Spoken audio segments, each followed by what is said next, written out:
Chapter 1229. After Feng Ling returned to the base, she almost couldn't get up on time the next morning. She didn't fall asleep until midnight. Fortunately, she had set an alarm clock on her cell phone. Usually, she didn't need an alarm clock and could wake up on time according to her biological clock habits, but today, she still waited until the alarm clock rang before opening her eyes. The morning training passed peacefully. After lunch, she took the time to gather the people who had problems in the assessment field and talked to them for a while. From their performance and words, she roughly understood their feelings and thoughts. Of course, although the words Li Nanheng said in public sounded like he was belittling them, for these young and energetic children, this was the way to really arouse their fighting spirit. Today, none of these people admitted defeat, didn't want to be looked down upon, and didn't want to leave the base because of Boss Li's disapproval, so they were particularly energetic during the morning training. In the afternoon, a few uninvited guests suddenly came to the base. They were not uninvited guests, but not only Feng Ling, but also most of the members of the base were slightly flustered by their arrival. After all, the four elders of the Li family were never easy to deal with. Every time the four of them appeared in the base, everyone basically didn't have a good day. If it wasn't for this rule being rectified, they would have to scold them for something they didn't like, causing the entire base to panic. The key was that the person in charge of the base hall, Feng, happened to be one of these elders' men. Especially Feng Ling, who had been driven out of the base by them, was back. Hearing that the four elders of the Li family had come, Feng sat in the base hall in a daze. Obviously, even Ah Feng hadn't received any notice this time. Han Jin and Xiao Su frowned in an instant. Xiao Su, why is Elder Li here? Han Jin thought of the scene before Feng Ling was driven out of the base by Elder Li and also frowned. Should we let Feng Ling hide for a while? Ah Feng didn't say anything but turned to look at Boss Li, who was sitting at the conference table in the base hall with a calm expression. Logically speaking, the appearance of the Li elders would definitely target Feng Ling, and Boss Li would definitely be the first to be unhappy, but now looking at Boss Li's calm expression, Feng felt that there might be a turn for the better. Xiao Su and Han Jin were still discussing worriedly, wondering if the four elders had heard the news that Feng Ling had returned, but they didn't think it was possible. Feng Ling had been back for more than a month. When the base made the decision to recall Feng Ling, they didn't intervene, and now they didn't say anything about this matter. Why did they suddenly come again as soon as the newcomer assessment was over? Boss, what do you think? Feng asked. The silver lighter in Li Nanheng's hand was casually flipped twice in his palm. He did not answer. After hearing the news that Elder Li had come, Feng Ling didn't seem to be affected, but her mood was somewhat depressed, especially when she thought of what had happened when she left. She thought of what the four elders had said, and the so-called rules in the base. She instinctively felt that there should be a hard battle to fight, but this time, the situation was at least much better than last time. This time, everyone knew the ins and outs of the matter, including how she returned to the base, and Li Nanheng was also in the base now. If there was anything, they could talk to each other face to face. They wouldn't miss each other like in the past. Drill Master Feng Ling, Elder Li wants to see you. Feng Ling was still instructing the rookies on the training ground when someone suddenly called her from outside. She stood in place for a few seconds and looked back. Got it. What was going to come would come. Then let's face them one by one and solve them one by one. She raised her hand and tidied up the collar of her black uniform. She said a few words to the newcomers in the team and told them to practice by themselves. Then she turned and walked out without hesitation. When she walked in the direction of the base hall, as she expected, the people in Team 3 who didn't get along with her were already waiting on the way. Seeing her walking over, they stood by the side and pretended to be talking about something, but when she passed by them, she heard their conversation. I knew she wouldn't stay in the base for long. Sooner or later, she would be kicked out. The elders definitely won't let her stay. They were the ones who drove her away. Now Boss Li brought her back. Isn't this a slap in the face to the elders? Boss Li is their only grandson. They won't say anything, but Feng Ling has nothing to do with the Li family. They definitely want to get rid of her so as not to ruin the atmosphere and reputation of the base. Feng Ling heard these words when she passed by them. If it were a few years ago, she would have walked by silently and expressionlessly as if nothing had happened. At this moment, she stopped in her tracks and slowly turned her head around. She looked at them with a cold and indifferent gaze. Feeling her sharp gaze, the members of Team 3 abruptly turned to look at her. They were slightly stunned. They didn't expect that Feng Ling, who was used to being calm and silent, would look at them like this after hearing their deliberately mocking words. Obviously, she didn't intend to let it go so easily. One of the members of Team 3, who was particularly sturdy, was not afraid of her. After all, they were all veterans in the base. Who didn't know what was going on? What are you looking at? You're just a little girl. Don't listen to the men's conversation. Otherwise, you'll cover your face and run away when we talk about something that will make you feel ashamed. How embarrassing that would be. After saying that, the few of them stood there and laughed out loud. I've been in the base for so many years, and I have many brothers by my side. Why don't you know what will make me feel embarrassed? What are you talking about that can make me feel ashamed? Tell me. Feng Ling smiled lightly and walked toward them. Then she stood in front of them, took out her cell phone from her pocket, and clicked on the screen casually. Although they didn't see the screen, they heard the soft beep on her cell phone and knew that she was recording. Originally, they really wanted to say some dirty jokes or something strange to humiliate her, but they also knew that she was going to see old Master Li soon. Even if the 4 elders of the Li family didn't like her, if she dragged them into the water with the recording before she was kicked out, then it wouldn't be worth it. The people of Team 3 hesitated for a moment, but in the end, they didn't dare to speak. They just looked at her mockingly and scolded with a smile. There's nothing to say to a woman like you. It's a waste of time to talk too much. Elder Li is already waiting for you. Hurry up and go. Chapter 1230. If it weren't for the fact that Elder Li was waiting for her, Feng Ling would probably have taught these people a lesson. Anyway, the worst result was that she would be driven out of the base again. If she really wanted to leave, she didn't mind taking revenge on them and taking these members of Team 3 with her. She looked indifferently at their expressions, which showed that they didn't dare to speak carelessly. She curled her lips indifferently and suddenly swept her feet forward.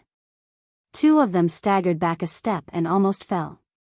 Then, they were astonished to see that she used the tip of her foot to easily pick up a balancing steel pole placed by their feet. With a light push of her leg, the long steel pole directly and steadily fell into her hand.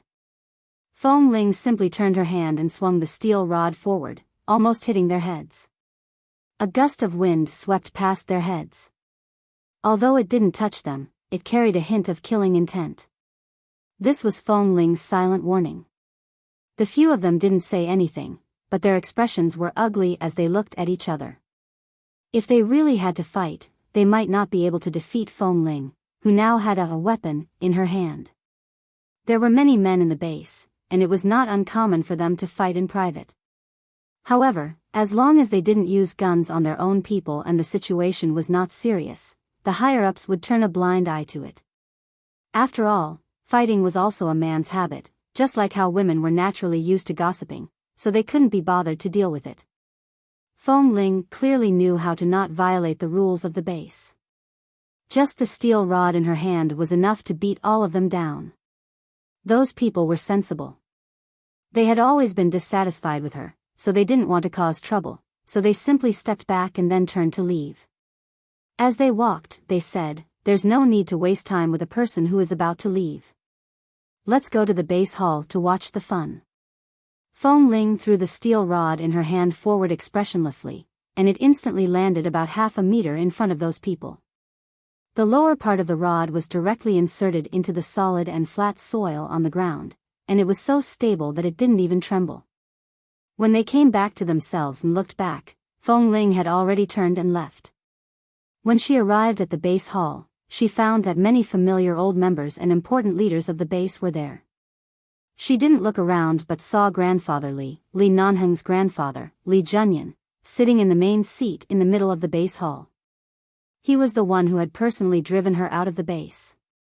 Even though her relationship with Li Nanheng was stable, and even though he was Li Nanheng's grandfather, Feng Ling didn't look at him angrily, but when she walked in, she didn't show any expression. Li Zhenyan was still talking to Ah Feng. Ah Feng stood by the side and answered every question he asked. His attitude was quite respectful. When he saw Feng Ling, he stopped talking and turned to look at her. He looked at her up and down and said mildly, "You're here?" Although Li Nanheng was the boss of the base, Feng was still Elder Li's man. Thus, Feng treated Li Nanheng like a brother and a subordinate, but in front of Elder Li, he was clearly a respectful junior. Seeing Grandfather Li's indifferent attitude toward Feng Ling, the people in the base who were waiting to see Feng Ling make a fool of herself had already foreseen Feng Ling's ending. They guessed that she would still be driven out and wouldn't be spared any face. They thought that Elder Li must have come with anger. After all, the person who was driven out by them dared to come back now. He didn't take them seriously at all. Feng Ling walked to about 7 or 8 meters in front of Li Zhenyan and stopped. She answered calmly, "Elder Li." The other 3 elders also sat by the side. They looked at her coldly and did not speak, but it was clear that they were not satisfied with her return. The people present couldn't tell what Li Zhenyan's attitude was, but looking at the expressions of the other 3 elders, they felt that this matter was almost certain. They wouldn't let Feng Ling stay. "And, you've grown up. You're taller than 3 years ago, and you look much more mature than you did 3 years ago." Li Zhenyan looked at her. Although his expression did not change, he suddenly said this. "Everyone. That's not right." Shouldn't he angrily smash his walking stick and ask her how she had the nerve to come back? Feng Ling raised her eyes and scanned the 2 of them in the crowd. In the end, she found that Li Nanheng was not standing in the crowd. Instead, he was casually leaning against the railing at the corner of the stairs. He crossed his arms and looked in this direction. His eyes were calm. Seeing Li Nanheng's expression, Feng Ling retracted her gaze to look at Li Zhenyan. She saw that Grandfather Li had been staring at her, but this time, it was no longer filled with disgust, distance, and rejection like when he had chased her away. Right now, in his eyes, he was sizing her up and carefully observing her. There was also an unknown emotion in his eyes. Feng Ling did not speak, and Li Zhenyan did not ask her to speak. He just looked at her and said, "I already know that you're an instructor for the newcomers in the base. How is it? Is the performance of those newcomers acceptable? Is there anything you need to worry about? If there are any who are too disobedient, just look for Han Jin to help you. After all, he led the elite team and Team 1 back then. He has some experience." Although Han Jin, who was suddenly called out, was dumbfounded, he still quickly said, "Yes, if Drillmaster Feng Ling needs anything, I will do my best to help." "Everyone, did old Master Li change his ways?" Even the other 3 elders looked confused. Didn't they accompany Big Brother here to get rid of this little girl? What was going on with Big Brother? The more he spoke, the more amiable he sounded. The more he spoke, the more it sounded like he was talking to his granddaughter-in-law. What was wrong with him? Feng Ling stood there for a long time before replying stiffly, "All right. This old man, am probably getting old." Li Zhenyan ignored everyone's gazes and casually placed his hands on his walking stick.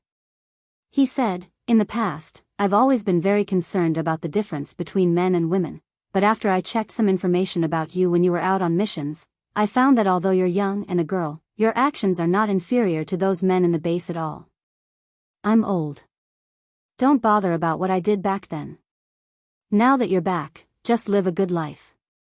Just as Feng Ling was standing there in a daze and did not know what to say, Li Zhenyan suddenly said, "If you have time, come to the Li family for a meal." Everyone, F***CK, did the sun rise from the west? Elder Li, cough cough, in order to have a great-grandson as soon as possible, I'll put aside my face for the time being, including the face of my 3 brainless brothers. Hihihaha, please give me a monthly vote.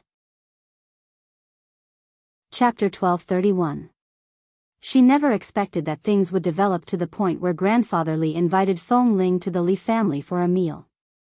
Feng Ling didn't know how to react. She looked at the elders in front of her and didn't know how to answer. She felt that this matter had something to do with Li Nanheng, but she remembered that Grandfather Li was a very stubborn old man who wasn't easily shaken.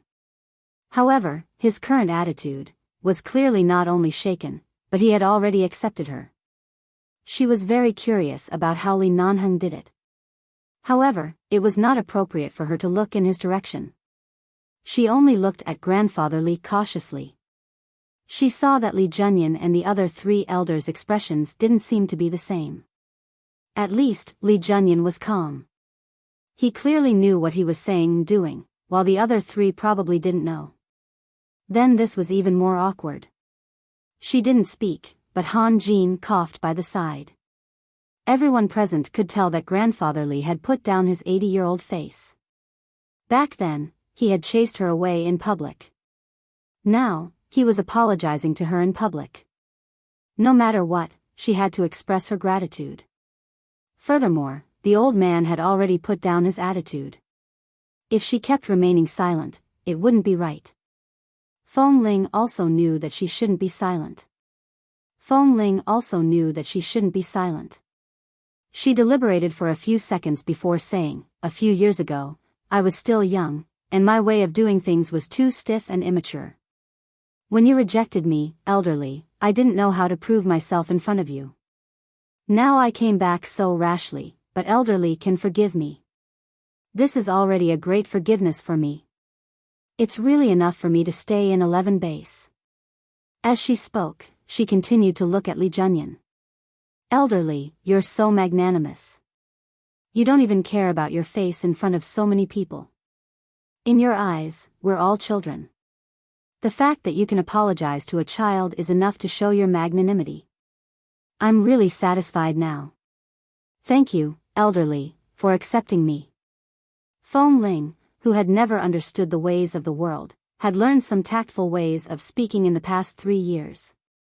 Her words were more or less in line with old Master Li's reputation. Although it was not particularly perfect, at least she had regained old Master Li's dignity.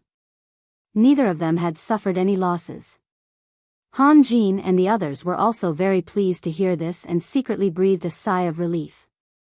Then they looked at Xiao Su next to him and secretly conveyed satisfaction to each other. Not bad, Feng Ling has really grown up. Li Junyan only gave her a chance to stay on account of the Feng family and Li Nanheng.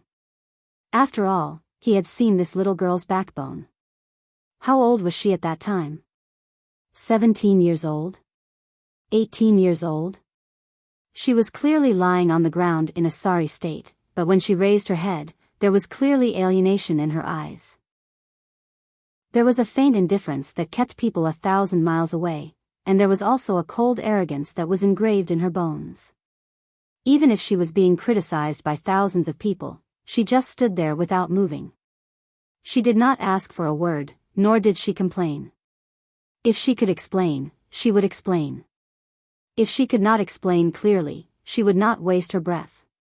He thought that someone with Feng Ling's personality would be in a good mood today because she had regained her face. However, he did not expect that after not seeing her for a few years, not only had she grown taller and matured, but her personality was also no longer so straightforward. At least, she knew how to say some polite words to help each other. This was in line with Grandfather Li's intentions. He looked at Feng Ling for a full half a minute, making Feng Ling wonder if there was something wrong with her. A moment later, Elder Li smiled faintly. "All right, let's not talk about the past. We're old, and we can't make decisions in the base. You were raised by Nanheng. He poured all his blood and sweat into everything about you. I can't hurt his heart. Besides, you're indeed outstanding. It's undeniable that when the 4 of us were your age, apart from having some brute force, we might not be able to defeat you with our skills, so what else can we say? Of course, outstanding members have to stay.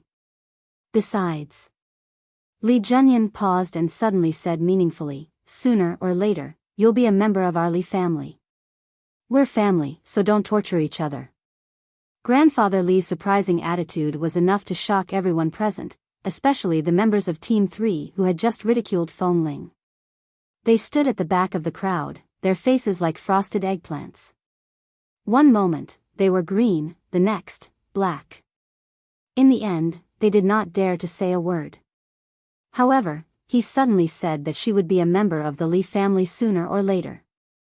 Could it be that Grandfather Li knew about the ambiguous relationship between Li Nanheng and Feng Ling? 3 years ago, these 4 elders came to drive Feng Ling away. 3 years later, they came again. Could it be that they came to see their granddaughter-in-law? Feng Ling looked at Li Junyan in shock. Huh? The other 3 elders were also confused. They looked at each other, then at their boss, who was sitting in the main seat, and then at Li Nanheng, who was standing at the staircase not far away with his arms crossed. Seeing that Li Nanheng seemed to be watching from afar, the 3 elders couldn't figure out what was going on today. Although they had their own tempers, since their big brother had already spoken, it was not appropriate for them to discuss among themselves in front of the base members. They simply kept quiet, but they still looked at Feng Ling in confusion. Such a tomboy. Although she was indeed fair, clean, and had delicate features, and she was indeed a woman, how could she have anything to do with the Li family? When he heard that Nanheng and this tomboy had some ambiguous feelings for each other, wasn't brother Li Junyan the first to throw his walking stick and curse on the spot? He even said that he would never agree to it. Wasn't this slap in the face a little too fast? Without waiting for her to answer, Grandfather Li continued to talk to her. Speaking of which, you've been in the base for so many years and have known Nanheng for so many years. It's indeed time for you to go to the Li family for a meal. There are 2 chefs from China in the Li family. The Chinese food they make is very delicious. I think you'll like it. I do like Chinese food. Feng Ling paused. But wouldn't it be inconvenient to go to the Li family? Actually, it's already very much for me that you let me stay in the base. You'll be our Li family's daughter-in-law sooner or later. Right now, you're going to the Li family as a guest. In the future, going to the Li family is equivalent to going home. What's inconvenient about it? Seeing her clueless expression, Grandfather Li instantly understood why his grandson had taken so many years to win her heart. He couldn't hold it in and decided to make it clear. Chapter 1232. Holy **T. Grandfather Li recognized his granddaughter-in-law on the spot. What could be more exciting than this news in the 11 base over the years? If it were the Feng Ling from 3 years ago, she couldn't imagine that one day she would hear such a sentence in front of so many people in the base and in front of several elders of the Li family. Li Nanheng, who was still standing not far away, was helpless, but he also sighed and smiled because the old man was even more anxious than him. Feng Ling was still in a state of shock when suddenly the man's voice rang. Since you're invited to the Li family, you might as well agree. Anyway, you're busy taking care of the newcomers and can't find time to go to the Li family to eat with the elders for the time being. Agree first. Whether you go or not is up to you. Don't take it to heart. As soon as Li Nanheng finished speaking, Feng Ling abruptly glanced at him. Grandfather Li also turned his head and glared at him. He poked the ground hard with his walking stick. You bastard, in order to get your wife as soon as possible, this old man doesn't even care about my face. I'm helping you pave the way here, but you actually come to ruin my stage. I am indeed a bastard. Who doesn't know that I, Li Nanheng, have been a bastard since I was a child? It's nothing new. Li Nanheng couldn't help laughing. Feng Ling is thin-skinned. If I had known that you were going to say these words when she was unprepared, I would have found a place with fewer people. Now in public, what do you want her to say? I didn't ask her to say anything. Grandfather Li glared at him again, warning him with his eyes that he was the one making the decision now and not to undermine him. Li Nanheng moved his handsome brows with a faint smile. Seeing that Feng Ling didn't seem to be particularly embarrassed, he simply didn't say more, crossed his arms over his chest, and leaned there leisurely, but his eyes were all focused on Feng Ling. If Li Nanheng hadn't insulted his own grandfather in public for Feng Ling, the members of the base present would never have seen such a down-to-earth side of Boss Li in their lives. Even Feng Ling herself would never have thought of it. She hurriedly said, "Recently, because of the newcomers, I'm really busy. I'm afraid that if I casually agree, if I really can't find time to go, Elder Li will think that I'm not sincere, and I must come to thank you." "What are you thanking me for? We'll be family in the future." Feng suddenly interrupted from behind. When Feng Ling turned to look at him in surprise, he winked at her with a particularly serious expression, indicating for her to hurry up and leave the stage. "Thank you, Elder Li, for your kind invitation. I'll definitely find time to go over." "Thank you, Mr. Li." However, she definitely couldn't say anything about the Li family, granddaughter-in-law, or family. She could only nod sincerely at Old Master Li. Old Master Li was satisfied and nodded. "All right, it's settled then." "Settle what?" The second son of the Li family lowered his voice and asked, "What's wrong with this Feng Ling? Brother, didn't you say that it would be impossible for her and Nanheng in this lifetime? Didn't you say that if Nanheng dared to marry her into the Li family, you would break his legs and sever their relationship? What kind of trick are you playing now?" Li Junyan did not explain. He only turned his head and said in a low voice, "I came here today because I wanted to see how the lass is doing right now. I'll tell you when I get back." The three old men couldn't understand at all, but hearing this, they could only give up.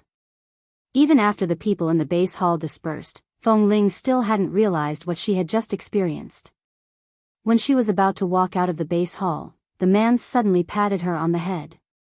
She suddenly came back to herself, turned around, and almost bumped into the arms of the man behind her. She quickly steadied herself and looked inside from Li Nanheng's side. The members of the base had all dispersed, but the elders of the Li family were talking to Feng inside. Li Nanheng actually did not go in to accompany them. Feng Ling subconsciously wanted to walk out, but Li Nanheng reached out and pulled her back into his arms. "Why are you hiding? What are you afraid of? Elder Li is inside, you've even acknowledged him as your granddaughter-in-law. Even if they are standing by the side, you can still hug him. Behave yourself. Don't keep thinking about running away." Li Nanheng held her in his arms and looked at her dazed expression. He said lazily, "You've already been publicly acknowledged by the elders of the Li family. What else do you have to avoid?" The man's arm hugged her back heavily. Feng Ling leaned into his arms. After 2 seconds of silence, she did not struggle free. Li Nanheng was satisfied. He stroked the back of her head. "Now, have you resolved all your problems with the Li family?" "Feng Ling, I didn't have any problems. Although the elders were indeed a little too ruthless, they didn't specifically target me. After I left the base, they didn't pay attention to me again, nor did they send anyone to block my way. This means that they just didn't accept women in the base and didn't have any other thoughts.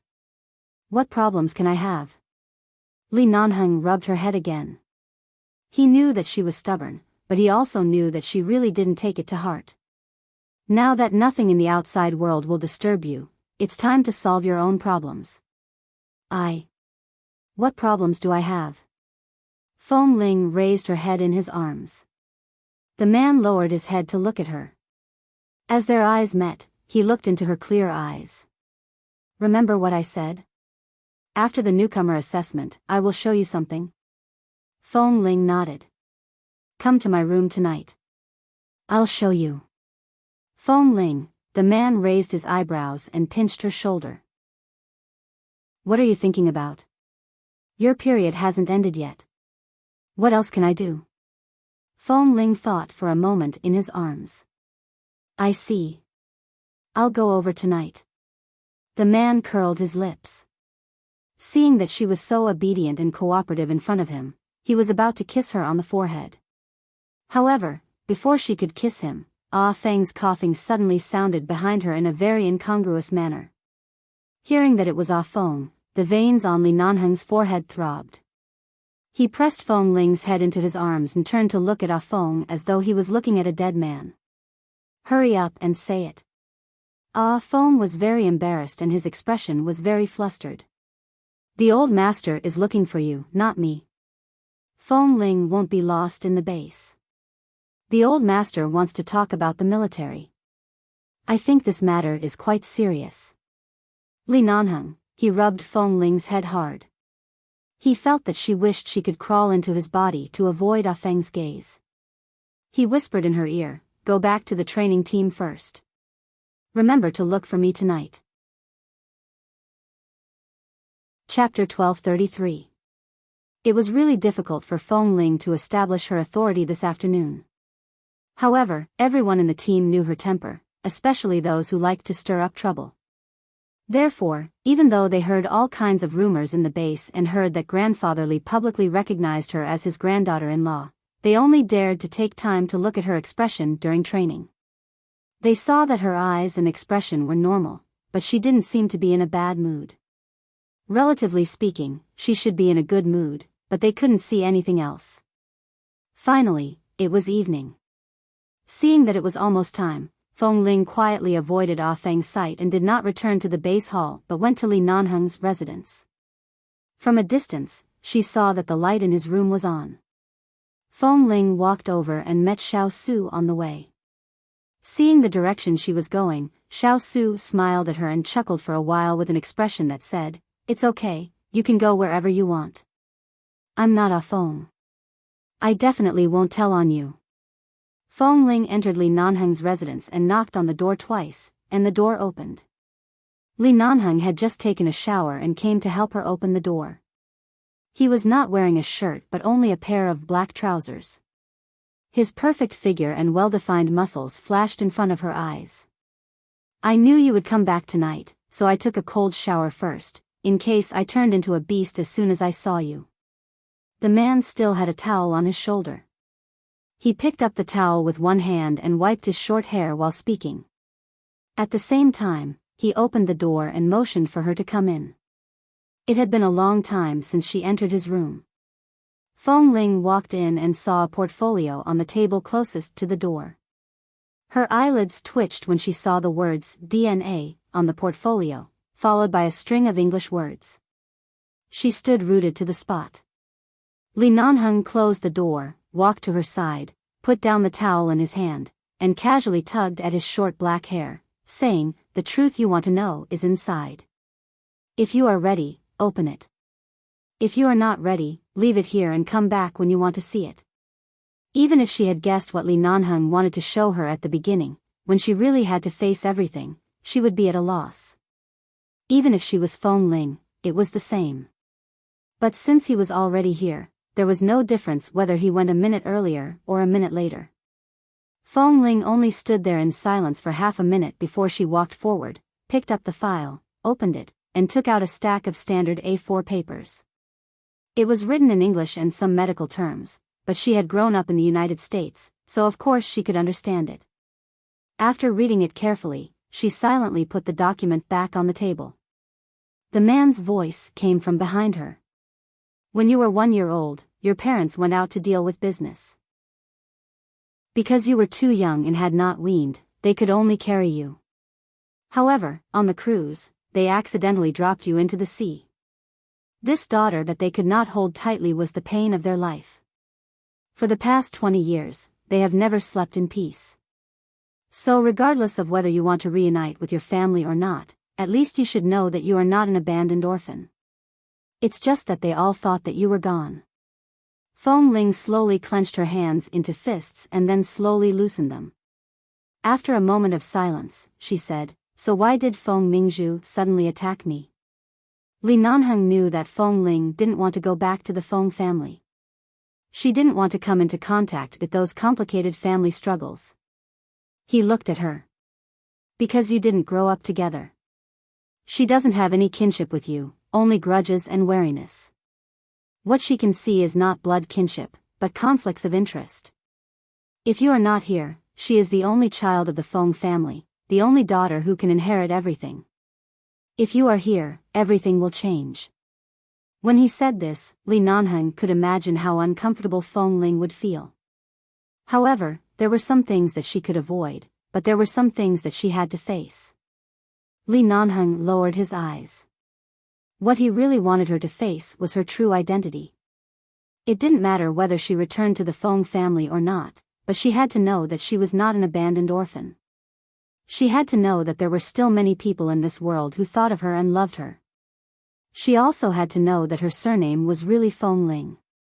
She was the second daughter of the Feng family, the wife that he had married by chance. Although it was not official, such a coincidence was the greatest help to him, and it was also the greatest luck in his life in the past 28 years. After the incident with the jade pendant, Feng Ling had thought about her relationship with the Feng family many times. She had also thought about whether she would reunite with her family in this life and under what circumstances. However, she never expected that Li Nanheng had already known everything. When she was ready, he placed the truth in front of her. Without giving her any time to be shocked or helpless, he tore apart the truth and placed it in front of her. Li Nanheng had also thought about Feng Ling's attitude after knowing her background, but there was nothing. She was much calmer than he had imagined. That night, she left with the DNA test results. After returning, she didn't say anything. She didn't even answer his call. However, the next day, she returned to normal. She did what she should say and do as though she was not affected by her background at all. She also did not mention her relationship with the Feng family, as though nothing had happened. In front of Li Nanheng, she was the same as before. There was no difference at all. Half a month later, someone came uninvited. Of course, 11 Base was not a place that anyone could enter casually. Feng Mingzhu clamored outside the base to see Feng Ling but was stopped. One day, she was even forcibly sent away by the base. However, the next day, she continued to come and no longer made a fuss. She just waited outside and said that she wanted to see Feng Ling. A few days later, Feng Ling learned about this from the newcomers who had been out of the base for a few weekends. When she walked out of the base, she saw Feng Mingzhu's car parked outside, about dozens of meters away from 11 Base. The windows were closed, and when Feng Ling finally appeared in front of the door, the window of the driver's seat rolled down. Feng Mingzhu took off her sunglasses in the car and glanced at her from afar. Suddenly, she started the engine angrily, stepped on the accelerator, and drove toward her. Feng Ling stood expressionlessly in front of the base. The two men on duty outside the base subconsciously rushed forward, but the car was too fast and rushed toward the door. Feng Ling did not dodge. Her eyes were cold and unruffled. The car suddenly stopped less than 2 centimeters away from her. A strong gust of wind blew against her short hair, but her eyes remained indifferent and calm. There was not the slightest hint of fear in her eyes. Chapter 1234. Seeing that Feng Ling was not afraid at all and didn't even frown, Feng Mingzhu angrily slammed the steering wheel, abruptly opened the car door, and got out. She rushed up to her and raised her hand to slap her, but Feng Ling casually raised her hand and caught her wrist. Feng Mingzhu struggled hard but failed to get her wrist out of her hand. She was so angry that her face turned pale. "Miss Feng, isn't the way you greet me a bit too vulgar?" Feng Ling looked at her coldly and swung her hand forward. She let go of Feng Mingzhu's hand, but she staggered back a few steps before she could stand firm. Feng Mingzhu became sober because of the pain in her wrist. She closed her eyes and abruptly raised them to look at Feng Ling. When she planned to come to Feng Ling 2 days ago, she had already thought about how to deal with her. At least, she couldn't be too emotional, and her words must be reasonable, so as to hit her. However, she was blocked outside for several days, and no one went in to inform her. If it weren't for a few newcomers in the base who didn't understand the situation, she might not have been able to see her. If they didn't want anyone to go in or contact with the people inside 11 Base, they could really do it in such a way that no one could think of any other way. Fortunately, Feng Ling came out on her own. Seeing her come out, Feng Mingzhu was so angry that she wanted to knock her to death. She knew that she couldn't beat Feng Ling, who came from 11 Base. The only weapon she had was a car. There was really no other way but to hit her with the car. Feng Mingzhu was so angry that she wanted to knock her to death. But Feng Ling didn't even dodge, and the coldness in her eyes was close to contempt. She didn't take her seriously at all. Feng Mingzhu took 2 deep breaths, barely stabilized her emotions, and suddenly said, "Do you know why I came to you?" Feng Ling's eyes were indifferent. "Just say it." Feng Ling didn't need to hide at all. This was 11 base. Unless Feng Mingzhu really didn't want to live, if she dared to cause trouble in front of 11 base, she would implicate a lot of people. No matter how impulsive and stupid she was, she wouldn't be so reckless. Feng Mingzhu's expression darkened. She stood in front of her, only to find that even though she was wearing 5-centimeter high heels, she was barely as tall as Feng Ling. "Some time ago, I accidentally heard about this from my grandmother and mother's conversation." Feng Mingzhu stared into her eyes. "Are you really my younger sister who should have died early?" Feng Ling did not speak or answer. If Feng Mingzhu hadn't gotten the evidence, she wouldn't have sent someone to kill her in the hotel, and she wouldn't have waited outside the base for several days just to see her. Seeing that Feng Ling didn't speak according to her plan, Feng Mingzhu couldn't get anything out of her. She chuckled coldly and looked at her. "You know it yourself, don't you? When did you find out about your past? Do you know that you're the daughter of the Feng family and my sister?" Feng Ling furrowed her brows in displeasure because of her long-winded words. "You came to find me just for these useless words?" Feng Mingzhu choked and gritted her teeth in anger. She abruptly raised her hand to tug at Feng Ling's collar, but Feng Ling dodged her hand imperceptibly at the moment her hand was about to touch her clothes, not letting her touch. "You don't want to talk to me, but you're still willing to see me. It seems that although you don't have any feelings for the Feng family, you're actually very conflicted, aren't you?" Feng Mingzhu held back her temper and looked at her with a cold smile. "What's there to be conflicted about? Do you think that even if you have the blood of the Feng family flowing in your veins, even if you're really a child who fell into the sea but didn't die, what can you do?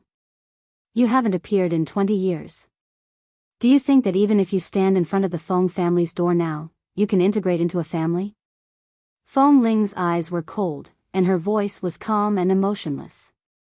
"Miss Feng, your focus is very strange. Do I look like someone who is willing to stand in front of the Feng family?"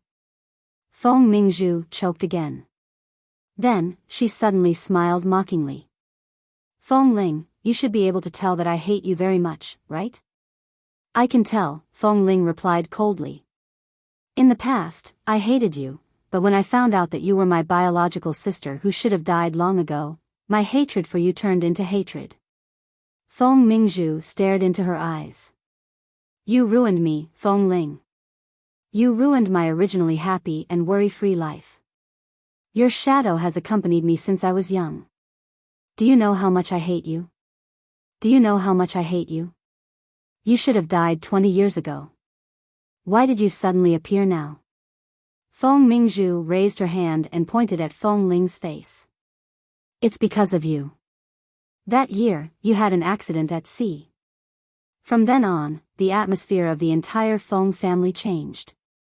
The originally harmonious and happy family was filled with gloom every day. My grandparents, who used to dote on me, didn't even smile because of you. They didn't even have the mood to take me to the amusement park.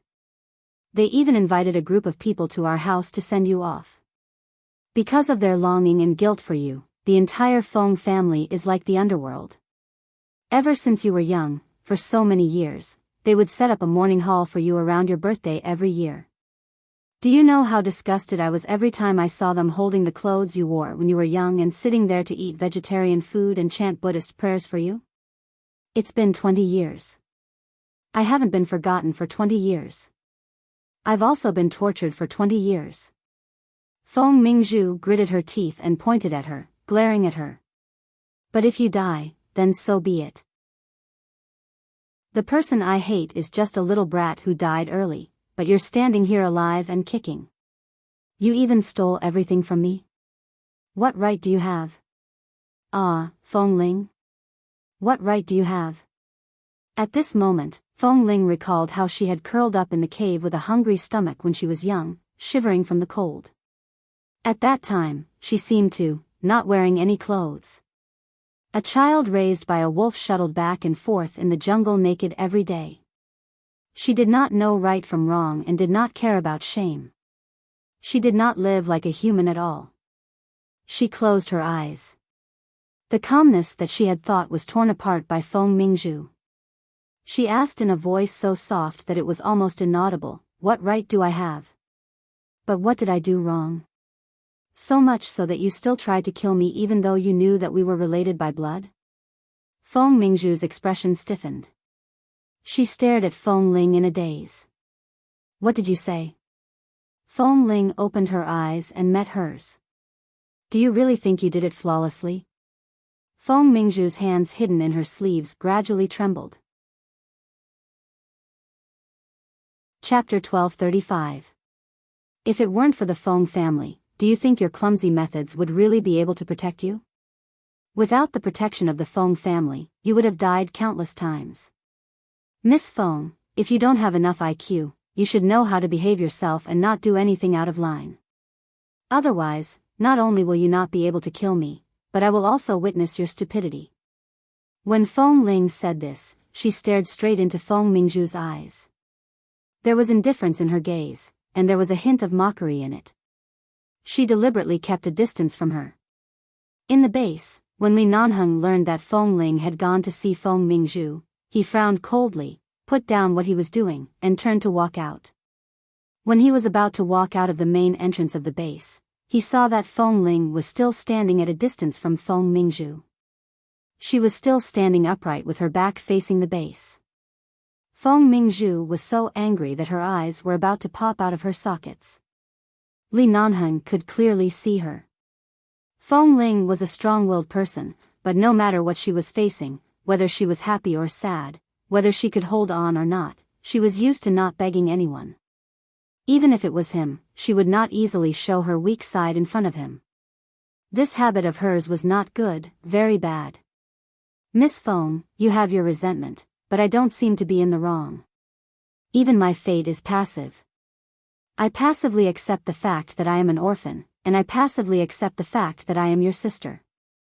I don't remember blocking your path. You said that I destroyed everything you had and stole everything from you?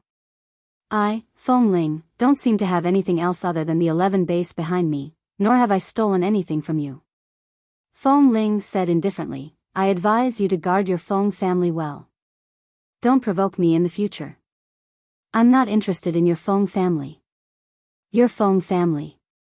Feng Ling's tone and attitude clearly showed that she had no intention of going back to acknowledge her. It was as though she wanted to bury the truth in her stomach and did not want to mention it to anyone. Feng Mingzhu stared at her for a long time before she suddenly sneered. "Do you think you didn't steal anything from me?" She abruptly took a step forward and pressed close to Feng Ling, looking at her face to face. Her voice was filled with hatred and unwillingness.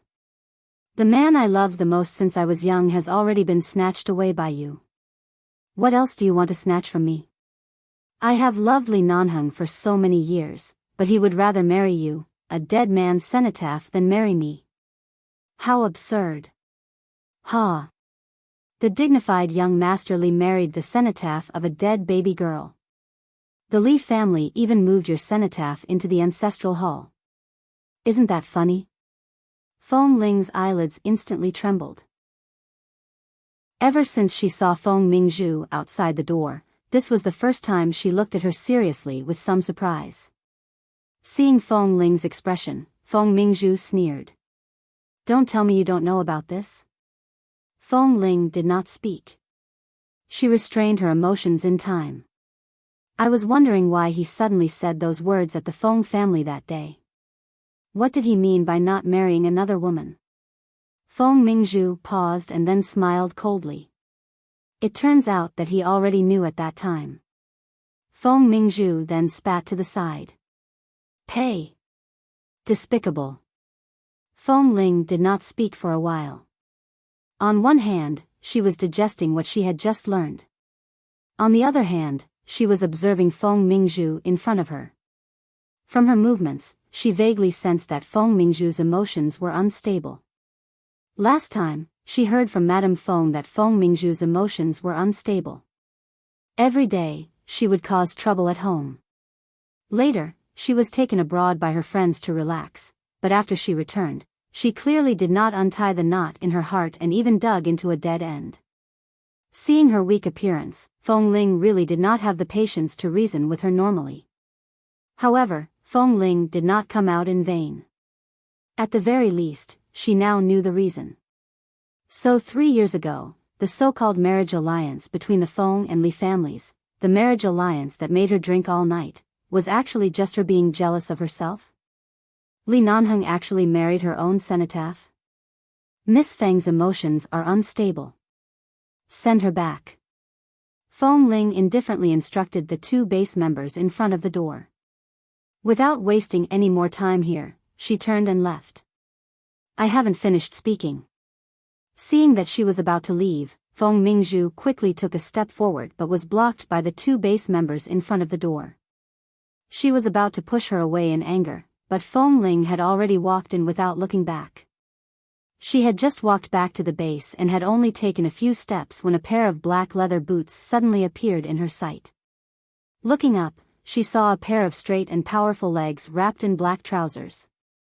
She paused, raised her eyes with a jerk, and met Li Nanheng's eyes. She looked at him and suddenly did not know what to say. She kept her voice low and did not speak. Li Nanheng raised his handsome brows.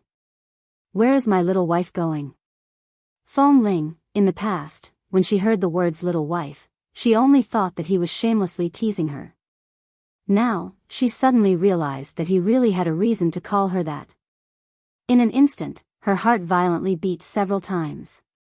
Then, she thought of how she had been inexplicably jealous for so many years.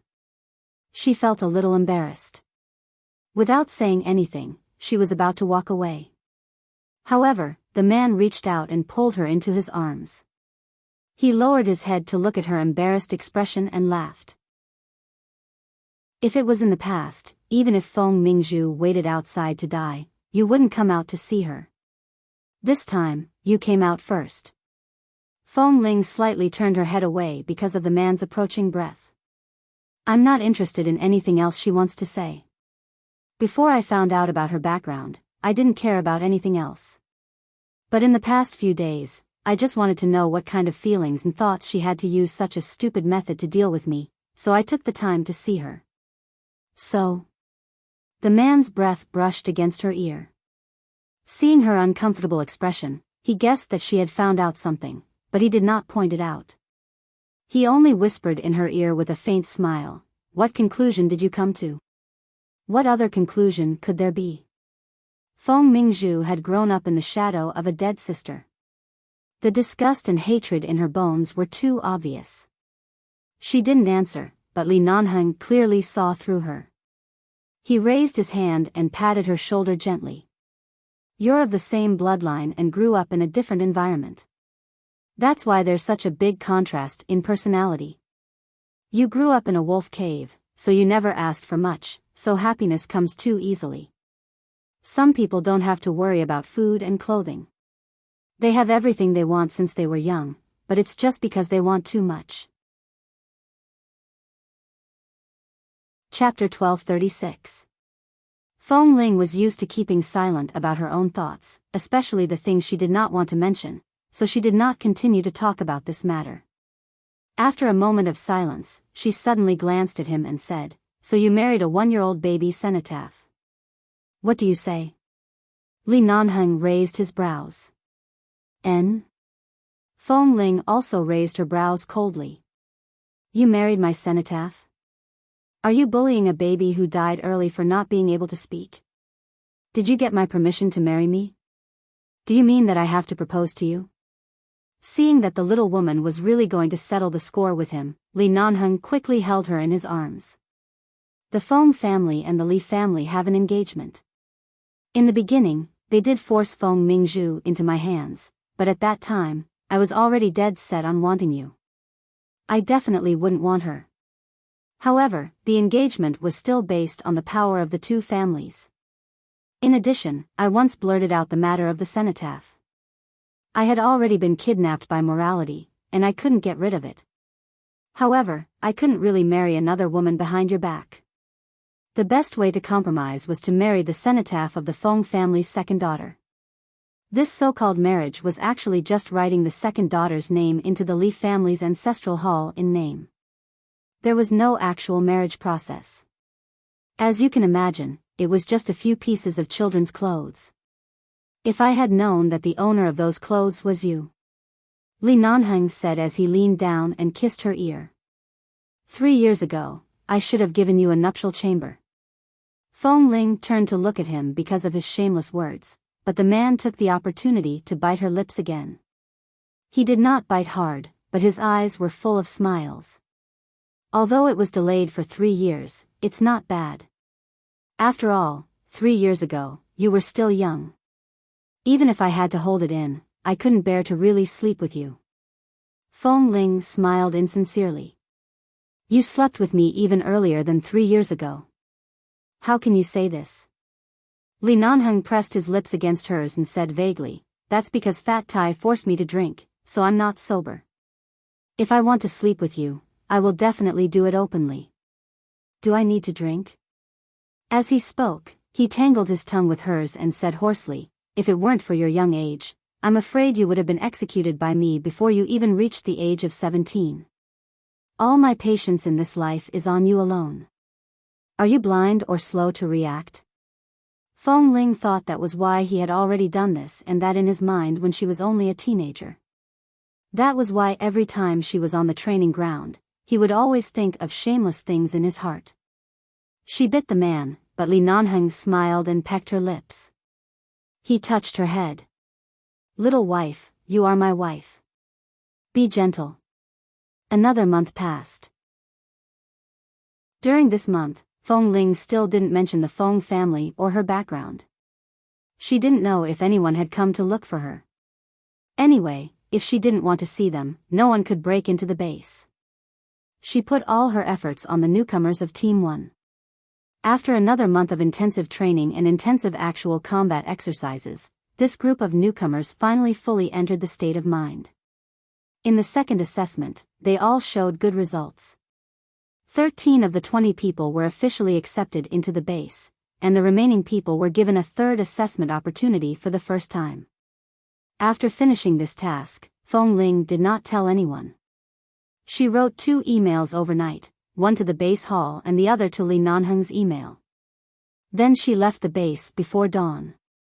The next day, when Ah Feng received Feng Ling's leave letter in the base hall, he was a little confused.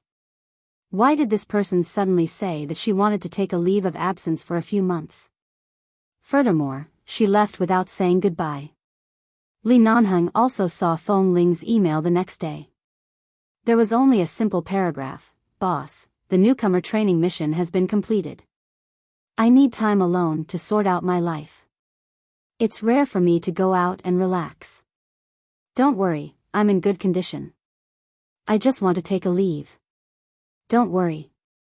Feng Ling's sudden disappearance made many people in the base confused, but when everyone was curious, Boss Li didn't say that he was looking for her, nor did he show any displeasure about Feng Ling's disappearance. He was so calm as if Feng Ling didn't leave at all, or as if Feng Ling would come back soon and there was no need to worry at all. Boss Li did not mention anything, nor did he say that he would send someone out to search for her, so Ah Feng and the others could only give up. 4 months later. In the jungle near Malibu Beach, Los Angeles. In the cave, there were several wolf bones that had been weathered to the point that they could not be seen clearly. It had just rained outside the cave, but the leaves above the jungle were too dense. Even though it was raining heavily, only a few raindrops fell into the jungle. Outside the cave, there was a fresh smell of rain. It was damp, but it was clean and pleasant. It was the kind of cleanliness that couldn't be smelled in the hustle and bustle of the city. It was very warm inside the cave. It was spring and summer, so it wasn't very cold. It was raining outside, but there was a fire inside the cave. There were a few dry branches that were picked up a long time ago on top of a few charcoal stones. There were also a few pots and pans that had been washed very clean on the side. The water in the pot was boiling. Next to it was a flat stone platform about 2 meters long with a simple bedding. This was Fong Ling's bed. It was still raining outside. Fong Ling got up and moved her arms casually. She walked over and used a long stick to gently poke at the fire that was about to be extinguished. She then added a few pieces of dry wood into it. In just a few seconds, the fire burned brighter. This was already the 3rd month she had lived in this jungle. In the first month after leaving the base, she really walked around and took the time to see Jin Wan a few times. Later, Jin Wan and the others returned to China, and Fong Ling did not see her again. Later, she returned to the jungle where she had lived before she was 5 years old. It was just that the pack of wolves here had been driven away by the intruders, and the remaining ones had either died or disappeared in the past 20 years, so the cave had long been empty. She was fiddling with the firewood and listening to the rain outside. Suddenly, she seemed to hear something. It sounded like someone's footsteps stepping on the grass nearby. She had been here for a few months and had not seen anyone. She was not sure if it was someone or some kind of animal in the forest that was approaching. When someone walked into the cave, she turned her eyes and saw a tall man casually throw the black travel bag in his hand onto the ground. The man's body was wet and cold. He raised his cold eyebrows and looked at her. "Little wife, can you sleep on this stone bed for 2 people?" Chapter 1237. The person she hadn't seen for 4 months suddenly appeared and even appeared here. Fong Ling couldn't figure out how he knew she was here. Although she had her cell phone with her, she hadn't charged it for a long time. She lived like a savage here all day. But after all, she had lived here when she was a child, so even if it was boring all day, she could still bear it. Originally, she came out to let herself go and do whatever was comfortable. But her cell phone was not turned on, and there was no GPS location. How did he guess that she was here? Li Nanheng was wearing a simple raincoat from 11 base, but this jungle was very big. He couldn't drive in. After walking for so long, his body was already wet. His head without a rain hat was wet, and his short black hair was dripping with water. However, his eyes were deep and bright as he looked at her. He looked at the little woman who was squatting by the fire, holding a wooden stick in one hand and looking at him in confusion. After a long while, Fong Ling blinked and looked at him. Li Nanheng raised his eyebrows. "You don't welcome me? Why?" She wanted to ask him how he found her, but after thinking about it carefully, Li Nanheng seemed to know more about her than she knew. Thus, she paused halfway through her sentence. She remained squatting by the fire and watched him.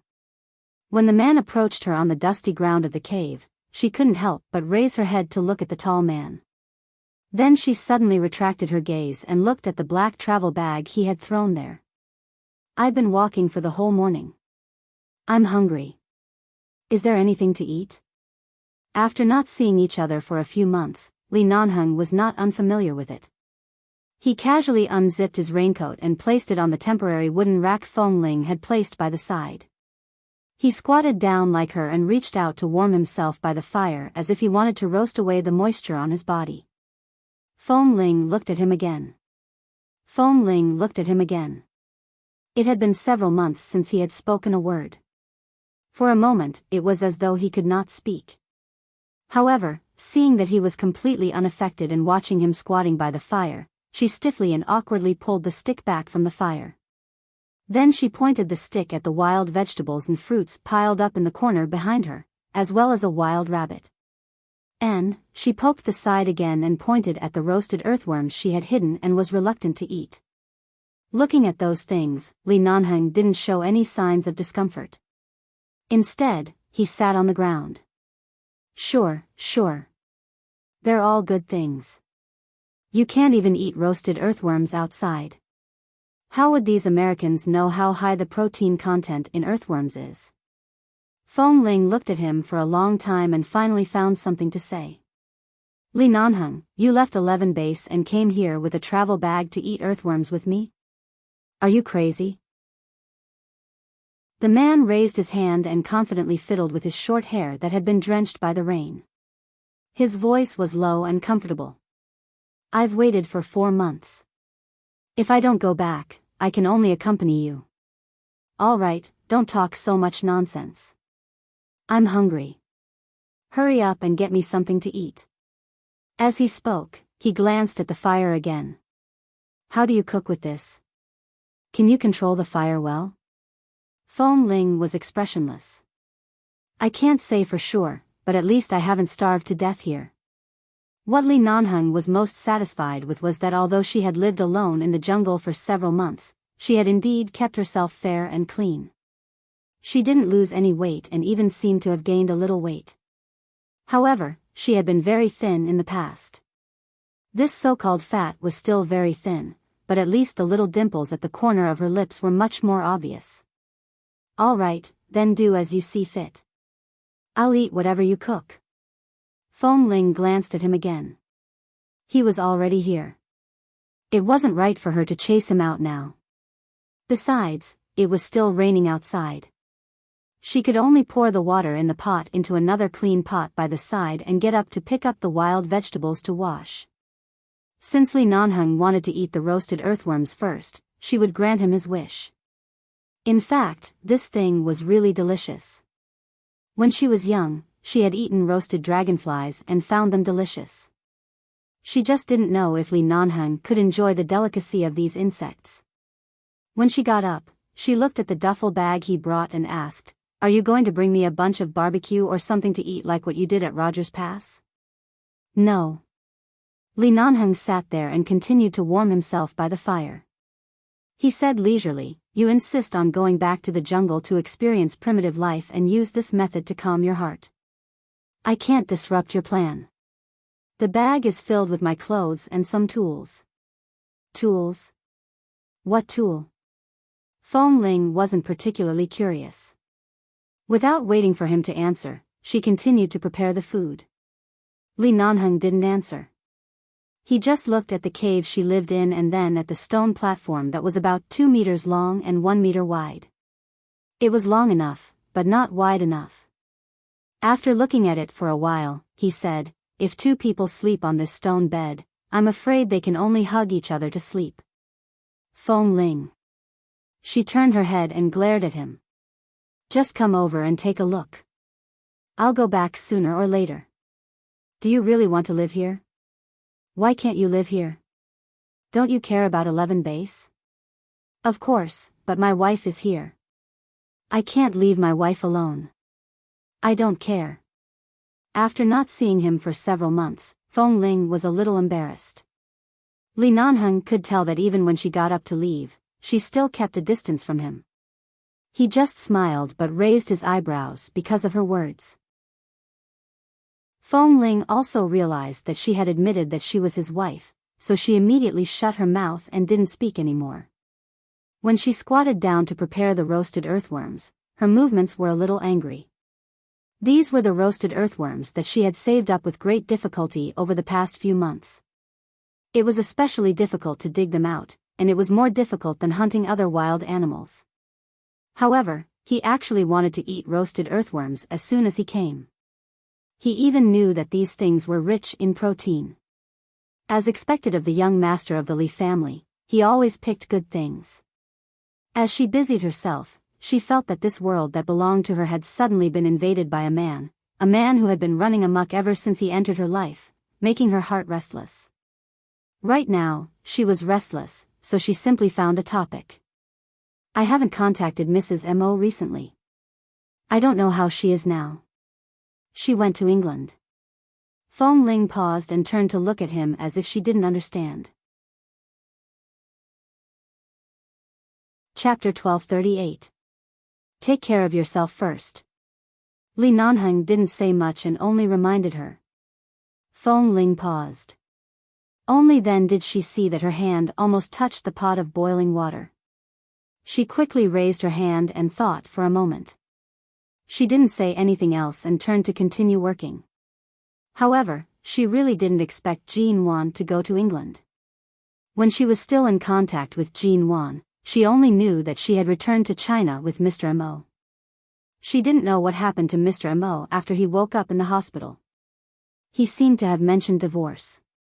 At that time, Jean Wan was haggard. Feng Ling originally planned to go to High City to accompany her, but Xiao Ba and Xia Tian said it was okay. They would accompany Jean Wan and let Feng Ling do what she needed to do in America. If there was no need to go to High City. After confirming that Jean Wan was fine, Feng Ling returned to the jungle. After living here for a few months, she didn't expect Jean Wan to go to England. It seemed that she should find time to charge her phone and ask High City what was going on. She was busy making food for Li Nanheng. After roasting by the fire for a while, the man stood up, walked a few steps in her small cave, walked to her stone bed, and touched the thin, simple bedding on it. The height of this cave was not suitable for him. In the past, when the wolves lived here, no matter how tall they were, they wouldn't be as tall as a human, especially not as tall as Li Nanheng. Although the space was large enough, compared to the houses in the city, this cave was at least 60 square meters in size. However, the height was a little low, so when the man stood up and walked in, it was even lower. He needed to lower his head slightly when he entered. Seeing that Li Nanheng was only sizing up everything in her cave, Feng Ling didn't say much. Anyway, she didn't have anything else. Leaning against the stone bed, there was a duffel bag near the inner side.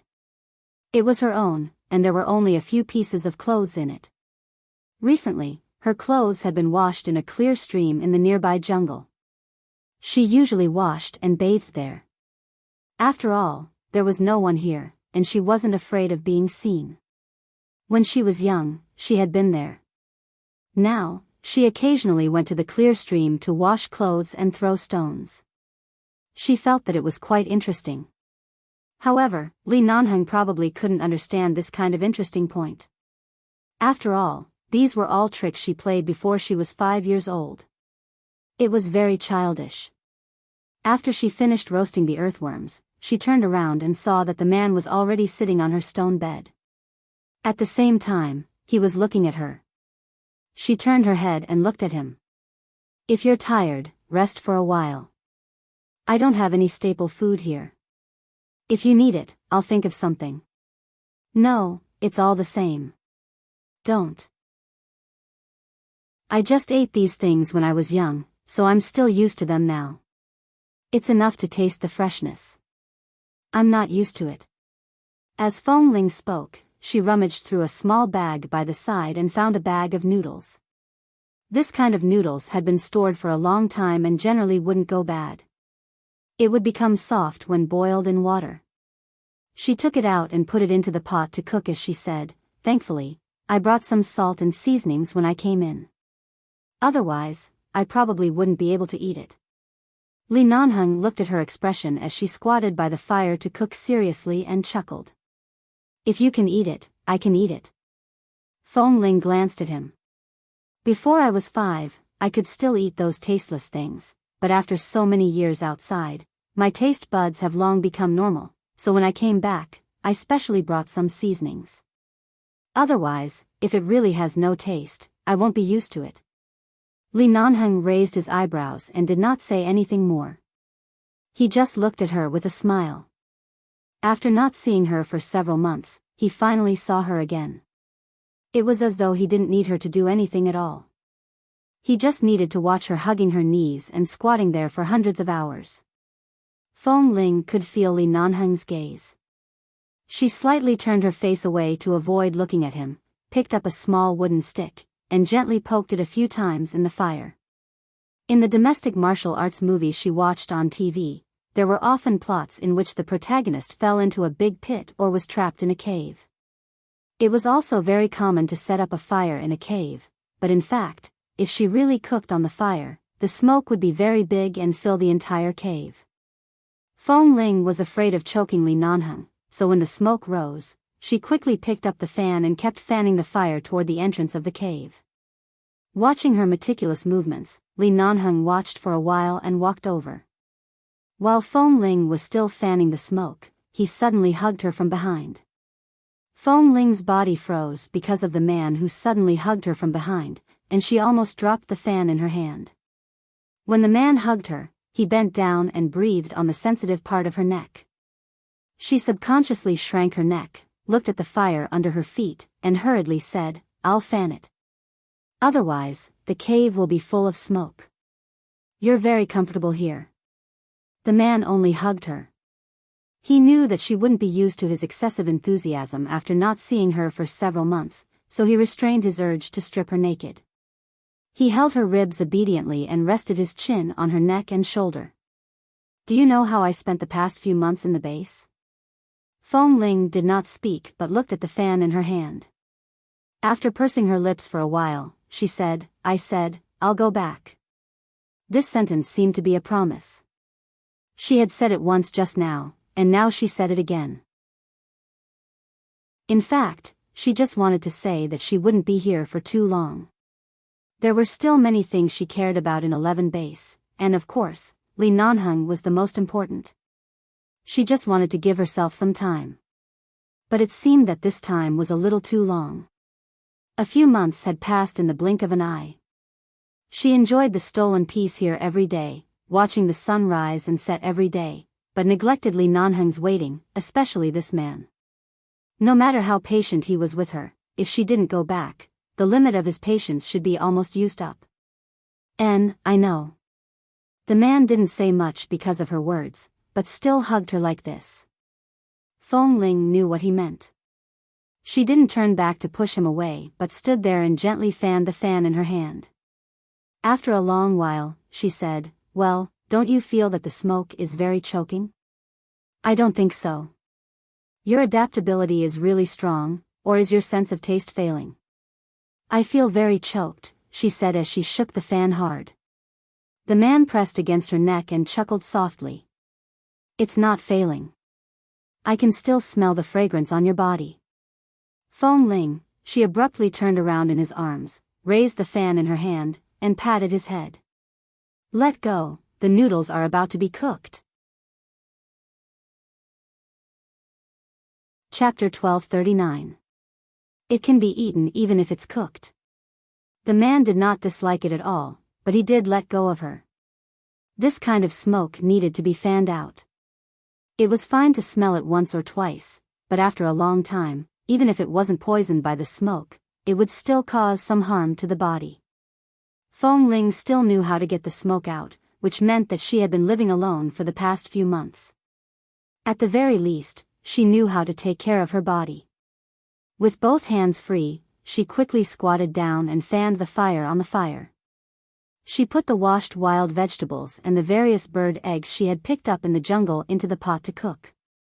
She also added some seasonings. In less than 2 minutes, the pot of noodles emitted a unique fragrance. Even if they cooked the same noodles, the noodles cooked with a bunch of wild vegetables and a bird's egg in the jungle would definitely taste different from what they usually ate. The taste would be even more delicious. She asked Li Nanheng to eat noodles and roasted earthworms. Seeing that he didn't mind at all, he quickly ate a lot of the roasted earthworms she had hidden, and the noodles in the bowl were also eaten clean by him. Feng Ling fell into deep thought. If this man only missed her and wanted to stay with her for a day or two, it was fine. However, if he really planned to stay with her, how many earthworms would she have to dig and how many bird eggs would she have to pick up to support him? Would he really force her to climb a tree to dig a bird's nest? Feng Ling went to the stream to wash the tableware and pot and brought back some water. The stream in the jungle was very clean, but the water flow was a little rapid. Every time it splashed, her pants would be wet. When she returned to the cave, she suddenly saw the man holding her 2 fans by the fire. She didn't know what he was thinking. She glanced at him and saw that he was sitting there. She guessed that he was tired, so she didn't ask more. She turned to continue packing her things. When she turned back, she saw that the man had tied the handles of the 2 fans together and then rubbed them back and forth in his palms, fanning them above the fire. Seeing that he was fanning back and forth, the new smoke floating above the fire spread out faster. Feng Ling said, "I heard Kay and the others say that men are naturally interested in hands-on operations. Are you trying to make me a manual blower?" Li Nanheng did not speak. He was still studying the two fans seriously.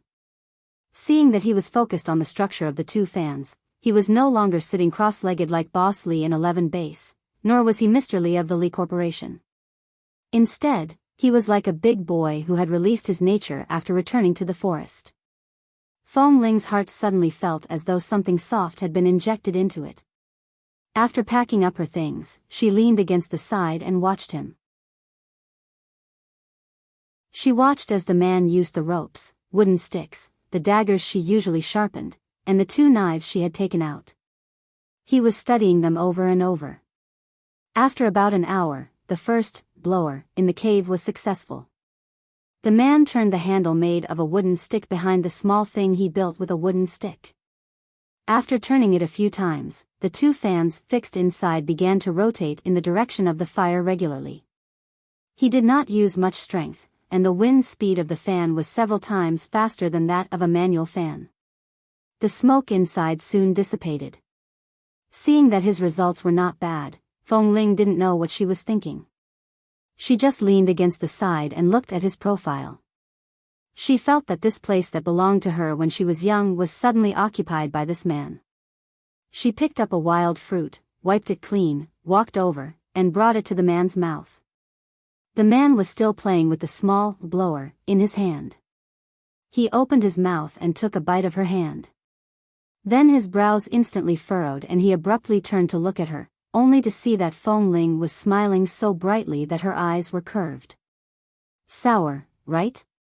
she asked. She did not continue to let him eat. She picked up the wild fruit he had just taken a bite of and placed it by her mouth to take a bite.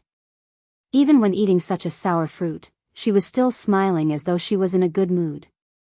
Li Nanheng swallowed the mouthful of fruit in his mouth and raised his sour brows. He put down the thing in his hand and glanced at her loose cotton trousers. "Why are you wet?" "Ah, it's fine. Usually, when I go to the stream, I get splashed with some water. It dries up by the fire." Fong Ling did not mind. After eating the fruit, she clapped her hands and squatted down to pick up the thing he had just made. She shook the simple handle at the back a few times and found that it was really good to use. "Not bad, Boss Lee. Your hands-on ability is really strong." Before she could finish speaking, her waist suddenly tightened. The man took advantage of her squatting beside him and pulled her into his arms. Fong Ling lost her balance and fell onto his lap. The man held her shoulder and lowered his head to kiss her ear. He said meaningfully by her ear, "Other than my hands-on ability, I'm also very strong in other aspects. Don't you know that?"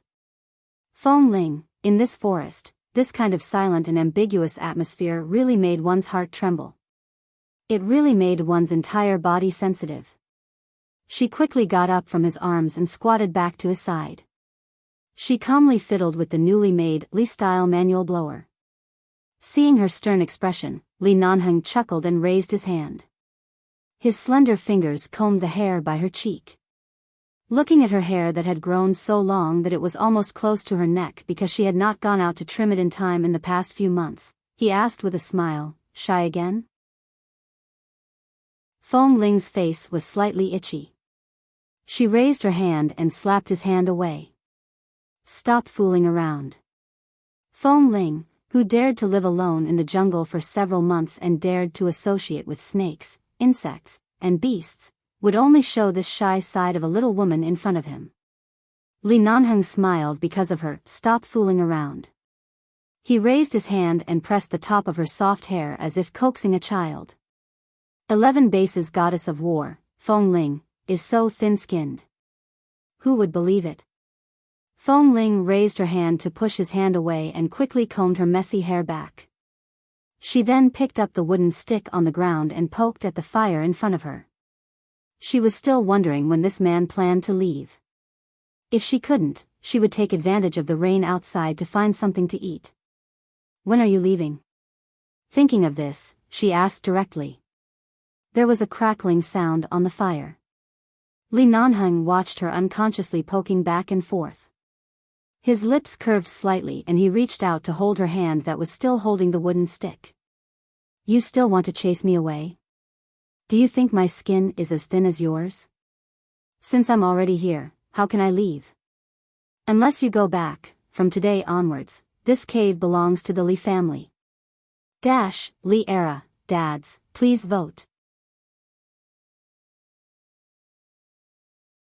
Chapter 1240. With that, the man added, like you, change your surname to Li Fengling. When did I change my surname to Li? Li Nanheng chuckled. It's a traditional virtue of the Chinese. After the woman marries the man, the surname in front of her name will be the surname of her husband's family. Even in this era, there's no need to write the Li family surname. Even if you're Chinese, you still have the blood of your ancestors. This is all left behind by your ancestors. Isn't it only a matter of time before your surname is Li? All you need is a formal proposal and marriage process. If you want it, come back to the Li family with me now. I'll satisfy you. There were the most Chinese people in the entire base, and the Li family and Feng family were also Chinese. Although they were in Los Angeles, they usually came into contact with Chinese people. Although Feng Ling didn't know much about this kind of thing, she had a rough idea. Of course, she understood what he meant by changing his surname to Li. Grandfather Li had personally gone to the base to invite her to the Li family as a guest and had clearly accepted her. She didn't know how long Li Nanheng had been a lobbyist for those old men when he returned home to make such a stubborn old man personally go to the base to treat her so well in public. In addition, she later learned about the cenotaph. It was really a coincidence.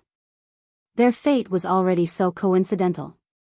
Coupled with the fact that their hearts were in each other's hearts, how could she not be willing to marry him? She couldn't shake the man's hand away, so she could only put down the wooden stick and then turn to look at him. The reason why Elder Li accepted me is because he already knew that I was the second daughter of the Feng family. He knew that I was the cenotaph he married. Seeing that she had something to say, Li Nanheng raised his good-looking brows and looked at her. Then if I refuse to return to the Feng family and refuse to accept the identity of the second daughter, will Elder Li have any objections? No. At the same time, he tucked the hair sticking to her cheek behind her ear. Looking at her white ear, he touched the soft flesh under her ear. The Li family doesn't have so many complicated thoughts. As long as you break their original stubbornness, they won't care too much about these small details. As long as you give them a great-grandson as soon as possible, he will definitely be the treasure of the new Li family. If anyone dares to touch him, the 4 old ones will definitely rush out to protect him. Feng Ling, who was able to maintain a serious and calm expression, almost collapsed. Who wants to carry a child? After that, she didn't listen to the man speak again and suddenly stood up. The rain outside has stopped. I'll go get some wild vegetables and mushrooms and bring back some edible things. Don't wander around here. If you wander around outside, it's easy to get lost. Li Nanheng glanced at her. I'll get lost? Do you think I'm a 3-year-old? It's really wrong to compare yourself to a 3-year-old. When I was 3 years old, I wouldn't get lost here. Feng Ling muttered again and then found that she didn't know what she was talking about.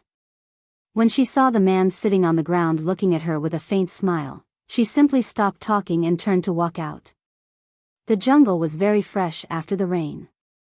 Occasionally, there would be some rainwater falling from the top of the dense jungle.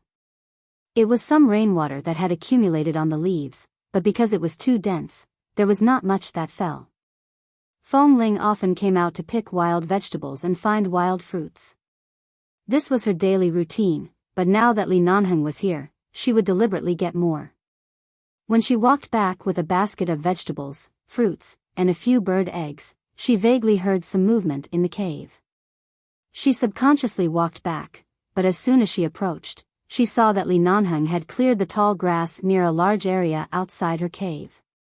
He had also flattened the ground and used flat stones to pad the ground, forming a large square ground. It looked as neat and clean as the cobblestone ground that could often be seen in the city. At the same time, she saw that the man had cut down an old tree that had withered for many years not far away. It had only been more than 2 hours, and he had actually broken that withered tree? Fong Ling looked at the neatly broken spot under the old tree in surprise. She then saw that the man had used something to smooth the various wooden boards. She saw that he had piled the wooden boards by the side and was busy stacking the stones by the side. She seemed to understand something and rushed over. You're not going to help me build a house, are you? The man had been busy for a long time, and his black t-shirt was soaked with sweat. Hearing that she had come back, he simply glanced at the things in the basket in her hand and then at her. It's not a big project to build a wooden house in such a place. As expected. He was really going to build a house for her. Looking at the large stones that he was embedding into the ground, she realized that he was making a simple foundation. This place was against the mountain wall and there was usually not much wind, so as long as the foundation was solid, it would be fine. There was no lack of soil, stones, and wood in this kind of place. However, Fong Ling was curious about how Li Nanheng had broken the trees so quickly. She didn't hear any sound of cutting trees, and it seemed that he had made a lot of wooden boards. Although this amount of wooden boards was definitely not enough in such a short period of time, this speed was already very fast. She thought of something, stepped over the pebbles on the ground, and walked into the cave. Sure enough, she saw that the black travel bag he had brought had been opened. There were all kinds of tools inside, even the strong and sharp sharpening knives used to polish stones. Of course, because there was no electricity in this place, most of the tools were manual or electric. The tools he used to cut trees and cut boards were thrown aside. It turned out that these were the tools he was talking about. He actually brought a bunch of tools that could help her build a house in this jungle. Although this place was only a cave, everyone had a deep-rooted attachment to their childhood experiences. Even if the cave was already a pile of weathered wolf bones, she could not bear to throw them out. Li Nanheng deliberately hid here because he could tell that she needed to calm her heart, so he did not intend to take her back immediately. Instead, he prepared everything and came to the place where she had saved her life in her childhood to help her build a home that could shelter her from the wind and rain. At this moment, Fong Ling truly felt the feeling of being understood, being seen through, and being loved and doted on with all his passion and patience. Chapter 1241. It seemed that the heavens were not particularly cruel to her fate. Even though she fell into the ocean when she was 1 year old, even though she was a little wolf girl and had to disguise as a man to survive, even though her life was very hard, fate gave her a Li Nanheng who could smooth over all her past experiences. She looked at the tools on the ground and listened to the man patiently building the stones outside. She suddenly dropped the basket in her hand, turned around, and walked out quickly. She rushed behind the man and suddenly hugged him from behind. The man paused and glanced back at her. What's wrong? Fong Ling buried her face in his back. She had never been good at expressing herself with words, especially when it came to feelings. When she knew that she really liked him, she chose not to be so passive and would respond to him. She would try her best to learn to cooperate and not hurt his heart. At this moment, she was overwhelmed with emotions. She didn't know what to say. She just hugged his waist tightly through his sweaty clothes, but she couldn't speak. After being hugged by her for a while, Li Nanheng suddenly chuckled. He did not push her away but bent down to pick up the polished stones. He turned his head to look for a suitable place to embed them. At the same time, he said, "It's nothing. Don't be too touched. This place is very important to me. I won't destroy it. I'll just connect a wooden house outside this cave and put it next to the cave inside. At least it's like a home. Even if I leave in the future, if I want to come back to take a look, there'll be a decent place to live." Fong Ling nodded and pressed against his back. After a long while, she said, "Do you need any help?" Li Nanheng suddenly reached under his clothes and decisively took off his sweaty t-shirt. Seeing that the man was suddenly naked, Fong Ling looked at him with a flushed face. She didn't understand what he was doing in broad daylight, but the man just casually threw the clothes into her hands. "Help me wash my clothes and cook. I don't need anything else." Fong Ling. You really treat me as a woman. Li Nanheng glanced at her. Not a woman? In this jungle, guns, sticks, and agility were useless. If it was really talking about building a house, Fengling really couldn't help much. Earlier, she had seen the man's ability to do things and build structures. Right now, she seemed to only be able to wash clothes and cook. Why did she suddenly have the feeling that she could plow the fields and weave the cloth? When Fengling lived here, she was self-sufficient and felt that she was quite powerful. Now, she suddenly changed from an instructor to a woman who washed clothes and cooked. This change made her a little helpless, but when she saw the man's naked upper body and his sweaty back, she was even more helpless. She simply carried his clothes away and quickly to wash them for him. The smell of the man's sweat was not unpleasant at all. The clothes still carried his unique scent and a faint smell of tobacco. However, Fengling knew that Li Nanheng was a germaphobe, so she carefully washed him and hung him on the drying rack that she had temporarily set up with some long wooden sticks in the cave. After all, a house was a big project. No matter how fast she was and how many tools she had, it was impossible to build it in a day. After the stones and foundation outside the cave were laid, the sky was already dark. Li Nanheng went to the stream to take a shower. After showering, he came back refreshed and relaxed. He was wearing the clothes in his travel bag. They were all simple and loose clothes. If she hadn't seen those tools, Fengling would have thought that he had come to the jungle for a vacation. She had already showered and was sitting in the cave to make food. In the past, when she was outside, she rarely had the chance to cook personally, and she didn't know how to cook. There were only a few simple things, but in this jungle, she could only rely on herself for 3 meals a day. She couldn't eat takeout here, so she was used to this. However, with the sudden appearance of a man, it was as if there was something different in the peaceful and unchanging life of the past few months. She didn't know why she was jumping with joy in her heart. She was just very happy. She was just in a good mood. She could clearly feel that she was in a good mood. Also, when she saw that Li Nanheng had walked back safely after taking a shower and was sure that he really wouldn't get lost, she smiled and looked at the refreshed man. She placed the dinner she had prepared on the small stone table. "Boss, let's eat." Li Nanheng had already walked over and sat by her side. He took the bowl, picked up the chopsticks, and lowered his head to take a bite. His posture was natural and casual, as though he had not just come from a big city like Los Angeles. Instead, it was as though he had lived in this place with her for many years. This kind of place is indeed suitable for eating and sleeping. It's really quiet. As Li Nanheng spoke, he glanced at the stone foundation outside the cave. "We'll continue tomorrow morning. The wooden planks that a tree can make aren't enough. Are there any other withered trees nearby?" "Yes, there are 2 more about 200 meters away on the other side. There are more nearby." Fengling put down the bowl in her hand and looked at him. "It's enough that you want to help me build a house. I appreciate it. There's no need to go through so much trouble." Li Nanheng sneered coldly at her polite words and continued to eat. After eating, he put down the tableware and glanced at her while eating. The light of the fire shone on Fengling's face, making her complexion look healthy and rosy.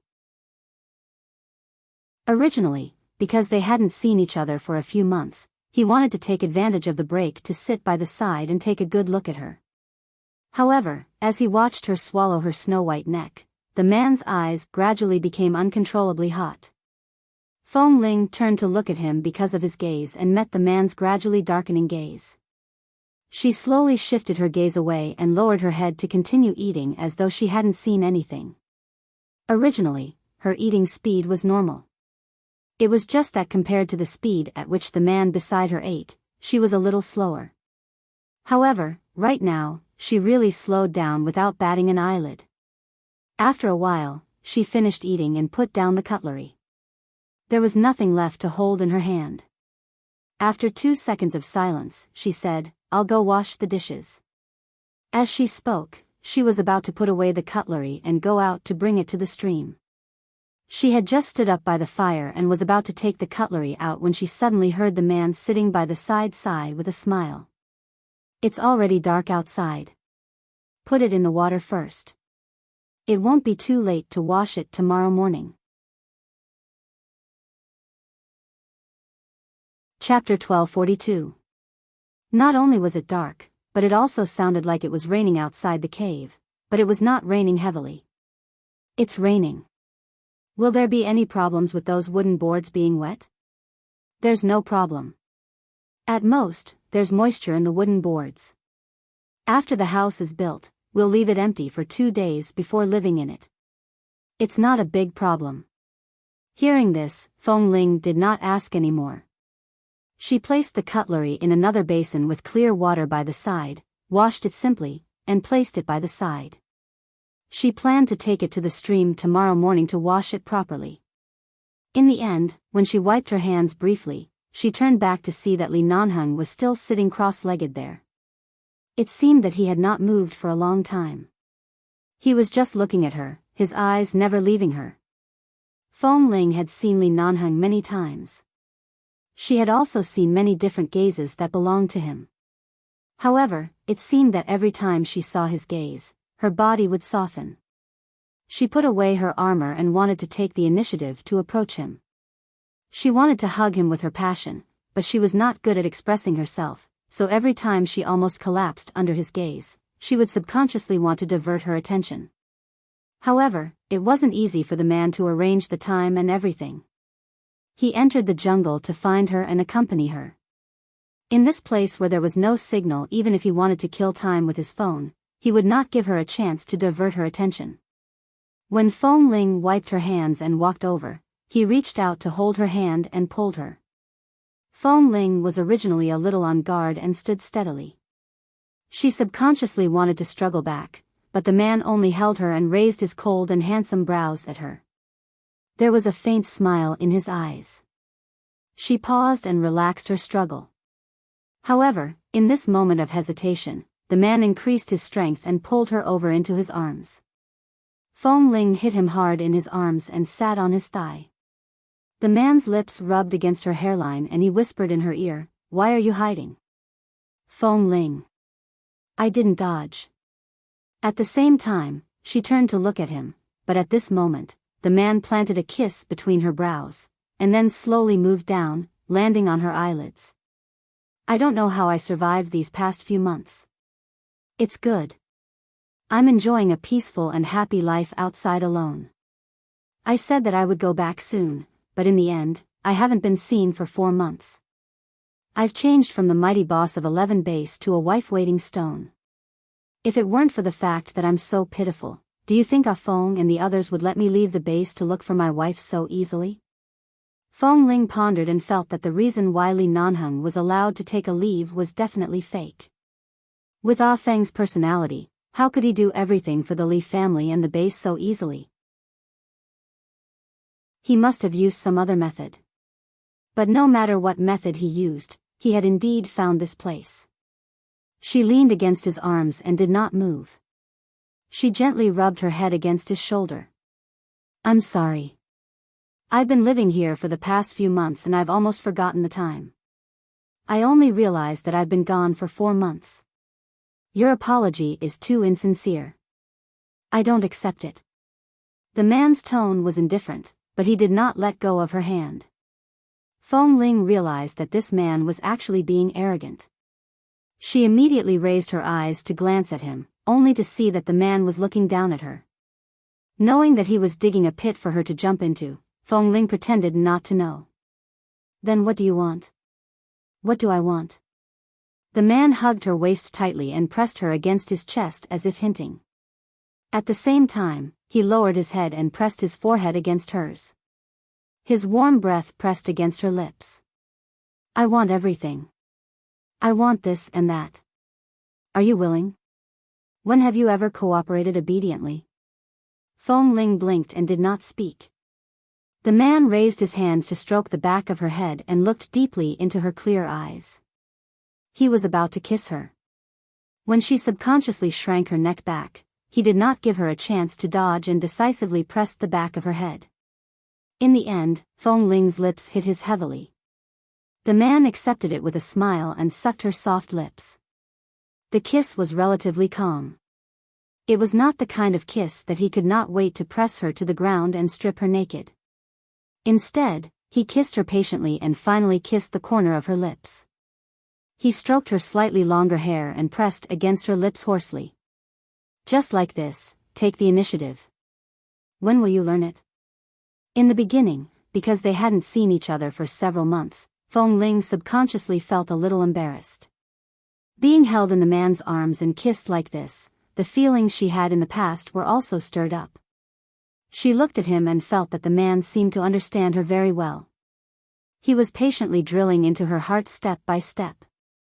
Even if he did have the most direct physical desire, he had always respected her when it was time for him to respect her.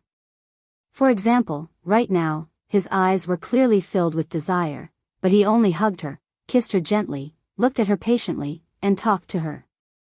Seeing that she had been leaning in his arms without saying a word or moving, Li Nanheng stroked her head comfortingly. I walked for a long time in the jungle before coming in. I'd been busy with the wood and stones in the afternoon. I'm really tired. Let's sleep, but it's indeed a bit difficult for two people to sleep on this stone bed. When the house is built, I'll think of a way to get a bed. With that, he signaled her to lie down on the stone bed with his eyes. Sleep on it. I'll simply spread some hay on the ground by the side and sleep for the night. I see there's hay here. It should be able to be used. Tomorrow, before he could finish speaking, Feng Ling, who had been obedient in his arms, suddenly raised her eyes to look at him. Her eyes were bright, and he couldn't tell what she was thinking. Just as Li Nanheng paused for a second because of her gaze, she suddenly raised her hands and wrapped them around his neck. She raised her head and kissed him. First, she kissed the man's firm and handsome chin, then she moved up and kissed his face. Then she moved to his lips and kissed him without hesitation. After all, she had been kissed by him so many times. No matter what, she had learned some tricks. She carefully used the tip of her tongue to pry open his lips. She felt the man's entire body tremble. The moment his gaze darkened, she hugged his neck tightly and refused to let go. It was as though she had experienced something new. She carefully used the tip of her tongue to gently lick the soft outline of his lips twice. Begging for monthly tickets.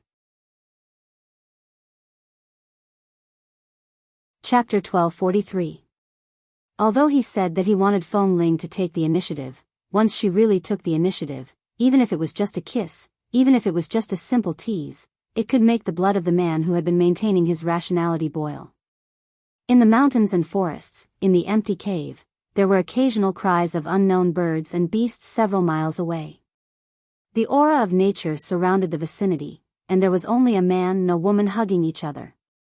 The woman he loved the most was in his arms, and she was still so proactive.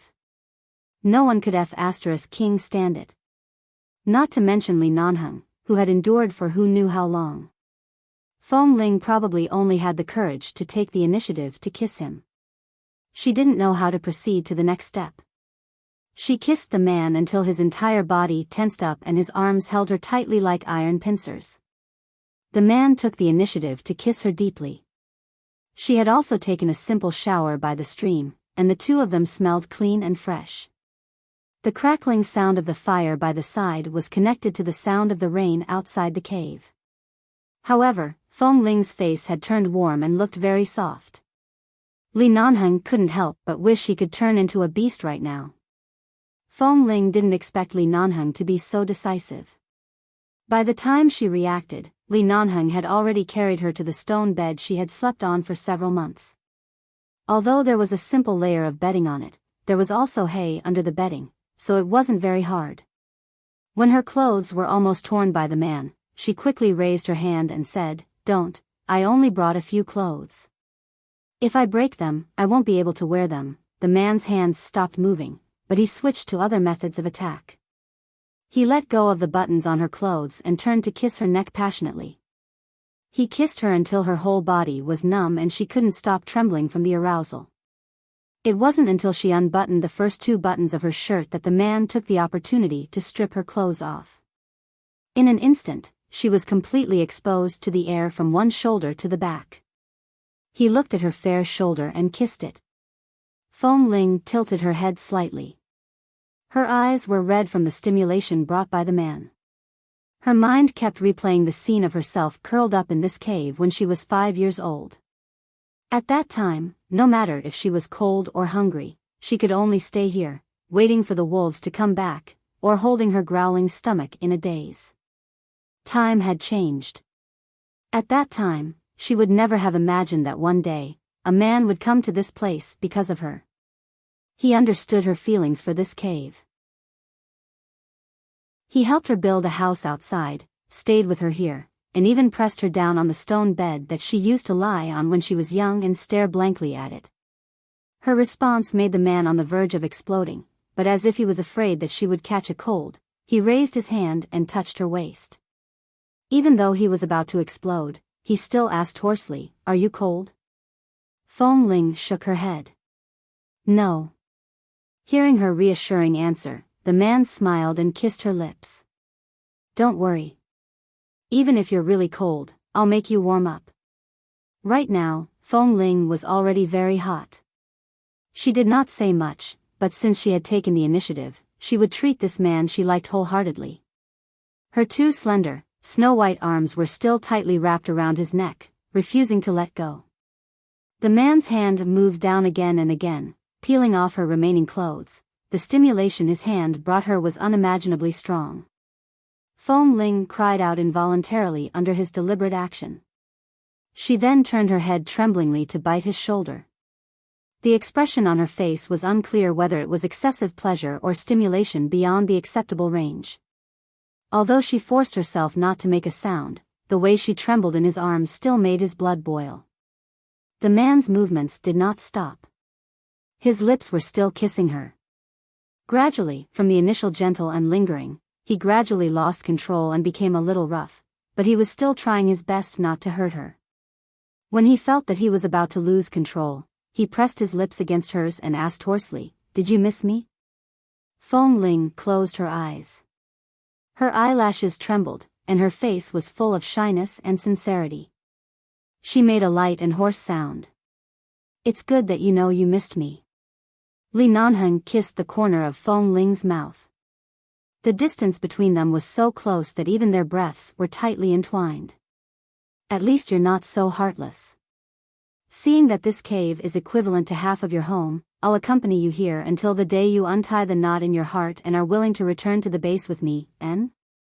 As he spoke, he tried his best to use patience and gentleness to enter the topic of the bed on this stone bed. Fong Ling gradually tightened her grip on the simple bedding under her. She had not been like this for several months. Fortunately, he tried his best to be gentle, but in the end, she still let out a sobbing moan. Li Nanheng stared closely at Fong Ling's expression. Seeing that her eyebrows gradually relaxed, the hair on her forehead was soaked with sweat, and her somewhat helpless expression because of the rising tide of emotions and feelings, waves of boiling emotions welled up in his heart. He wanted to stay like this forever. Even if it was in this wild forest, even if it was isolated from the world, even if she chose to return to this kind of peace and never leave, he was willing to stay here with her until the end of time, unwilling to leave. Looking at Fong Ling's expression under him, although she usually wore a calm and plain mask in front of others, she would only release her softness in front of him. She would have such a helpless and seductive look under him. She would support him and rush out of the enemy in times of danger, making him feel endless joy and satisfaction whether it was when he was sober or in this kind of pleasure. He loved this feeling so much that even his heart trembled. He kissed Fong Ling's sweaty face, from her forehead to the tip of her nose, from her lips to the corner of her mouth. It was as though he was holding his entire world in his arms. He sighed in her ear over and over again. "Fong Ling. I fucking love you so much that I almost forget who I am. You're mine. You're mine for the rest of my life. No matter if you're happy or unhappy, no matter if you're in 11 base or in any corner of the world, you can't push me away. Do you remember?" Fong Ling's face was covered in sweat, and her lips were wet with sweat. Fong Ling couldn't help but snort under the violent impact. She replied unsteadily, "Then what if you push me away?" The man chuckled and suddenly bit her lips hard. "Impossible." Chapter 1244. "Even if you put a knife to my neck, I won't let you go. How can I push you away?" Li Nanheng tightened his movements as though he was punishing her. Fong Ling's entire body trembled. It was as though a small electric current had passed through her entire body. Her entire body tensed up to the limit. "Gently, gently." She tried her best to suppress her voice. "Don't, don't." She couldn't hold it in any longer and her voice turned into a sobbing tone. When the man temporarily ended but did not intend to completely end it, Fong Ling recalled that the man had taken the initiative. She remembered that he had been rushing on the road today and had been busy outside, yet he still had such astonishing stamina. She was really impressed. Even though her entire body was numb and sore and she did not want to move, she still turned over beside the man, her eyes hazy from the tears. Li Nanheng turned to look at her. He had not had enough. He only planned to continue after resting for a few minutes, but when he saw the little woman in his arms and her flushed face, he was so seduced by her gaze that he did not even want to rest for a few minutes. He wanted to continue like this, so he smiled and kissed her cheek. "You make me feel like a hooligan who bullies the weak." Fong Ling glanced at him, and in the next moment, Li Nanheng's brows suddenly twitched. He was speechless because Fong Ling suddenly pushed him down, turned over, and sat on his lower abdomen. She panted and said condescendingly, "I'm not weak." Li Nanheng stared at her in shock, as though he wanted to confirm if Fong Ling, who had learned to take the initiative today, was really her. However, Fong Ling did not give him time to be shocked. She immediately moved back until she found the right position. She looked at him with bright eyes, clearly wanting to prove that she was not weak. She pressed down on him forcefully. She sat down. Everything that night was too crazy. Time seemed to pass especially quickly.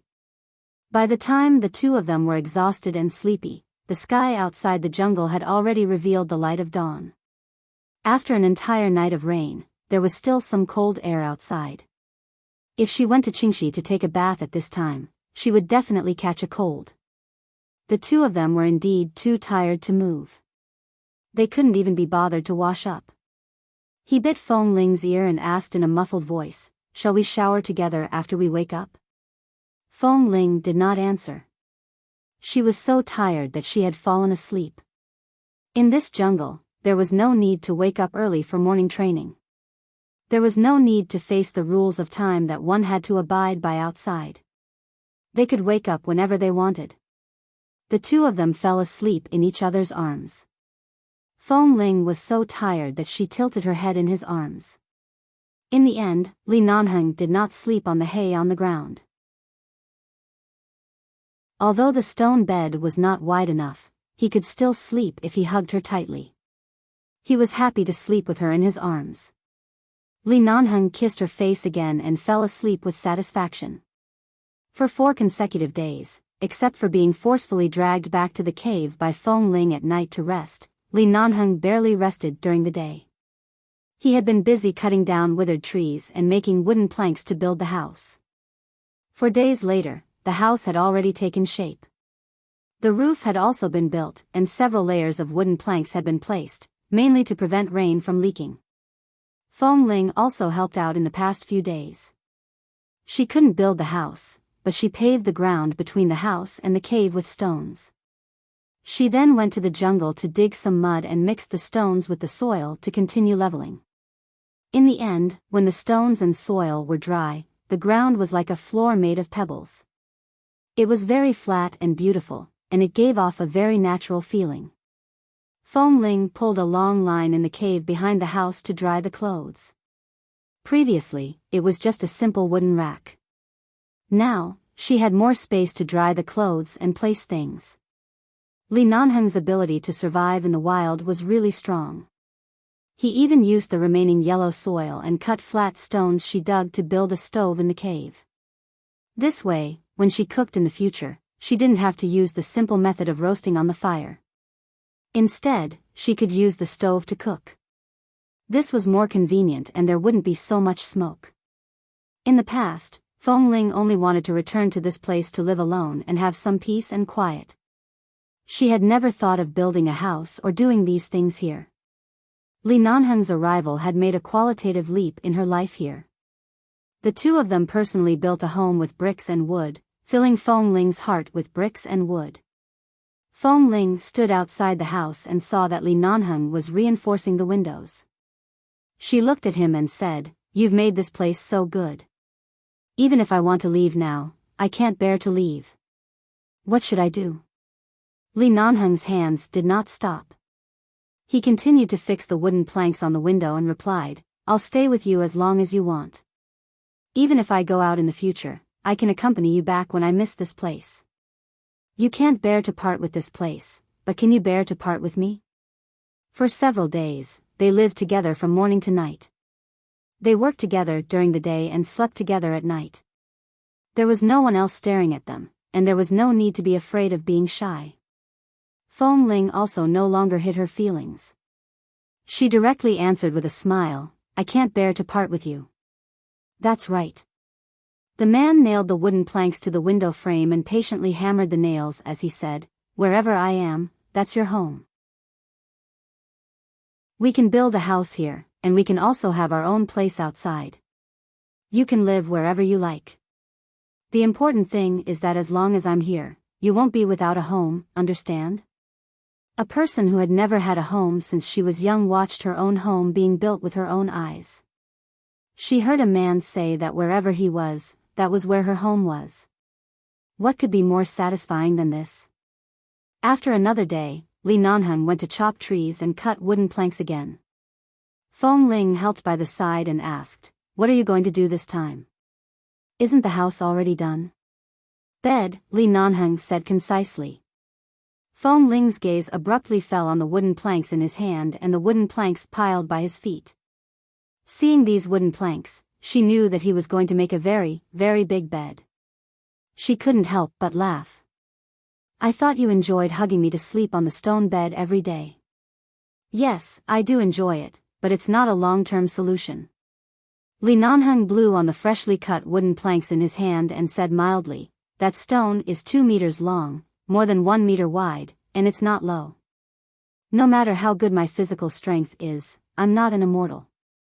Even if there are a few more Li Nanheng, I won't be able to lift it. I have to put a decent bed in this newly built house." Chapter 1245. Feng Ling nodded and felt that what he said made sense. At the same time, she asked, "Then what should I do now? There are still a few hours before lunch. There's no need for me to boil water and cook now. Teach me how to use these tools. I'll help you, okay?" Li Nanheng stopped his movements and glanced at her. He saw that Feng Ling was sitting on the small stool made of a few remaining pieces of wood and looking at him with one hand holding her chin. He sighed with a smile. "I don't need your help. If you really have nothing to do, why don't you dance for me?" "Feng Ling," the man raised his eyebrows. "Why are you looking at me like this?" Feng Ling put down her hand and said with a stern face, "I don't know how to dance." He smiled. "Oh, yes, you really don't know. Feng Ling, then why don't you do a set of boxing, or those basic close combat moves from the base? It looks good when you link them together. Why don't you do it for me?" "No. You know how to do this. Why don't you do it? You taught me. In front of you, this is called showing off in front of an expert. If I do something wrong, you'll scold me." "I won't do it." Li Nanheng was amused.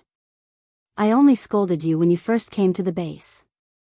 At that time, your physical strength was indeed inferior to others, and some of your basic movements were not standard. Do you still hold a grudge against me after I taught you a few lessons? I'm telling the truth. You used to scold me a lot." Fong Ling rolled her eyes at him. Li Nanheng chuckled. He liked how she was less and less able to hide her emotions. Then what should I do? I can't bear this grudge for a lifetime. Why don't I stay down for the next few nights? So that you can suppress my arrogance? Fong Ling ignored him. She didn't know how to build a house or a bed, but she could make some small stools. She walked over and picked up a few pieces of wood that had been cut off. She found a few pieces that were relatively neat, as though she had found a treasure. She quickly took them to the side and put them together to make some small stools or other simple things. Seeing that she had clearly begun to like making small things in the past few days, and then looking at her carefully studying a few wooden boards, Li Nanheng smiled faintly and continued to do the unfinished work at hand. The amount of work needed to build a bed was definitely not as huge as building a house. The house had to pay attention to all kinds of details such as waterproof and rainproof. There were also layers of boards inside and outside the house to block the wooden cracks and other auxiliary things. As for the bed, it was relatively faster as long as it was firm and sturdy. After Li Nanheng finished building the bed, he placed it in a suitable position against the wall in the room. Then he noticed that the room probably lacked a set of tables and chairs for eating. This was more or less enough. There was no hurry. Recently, Fong Ling also wanted to make some small things. He could slowly teach her how to make them and accompany her.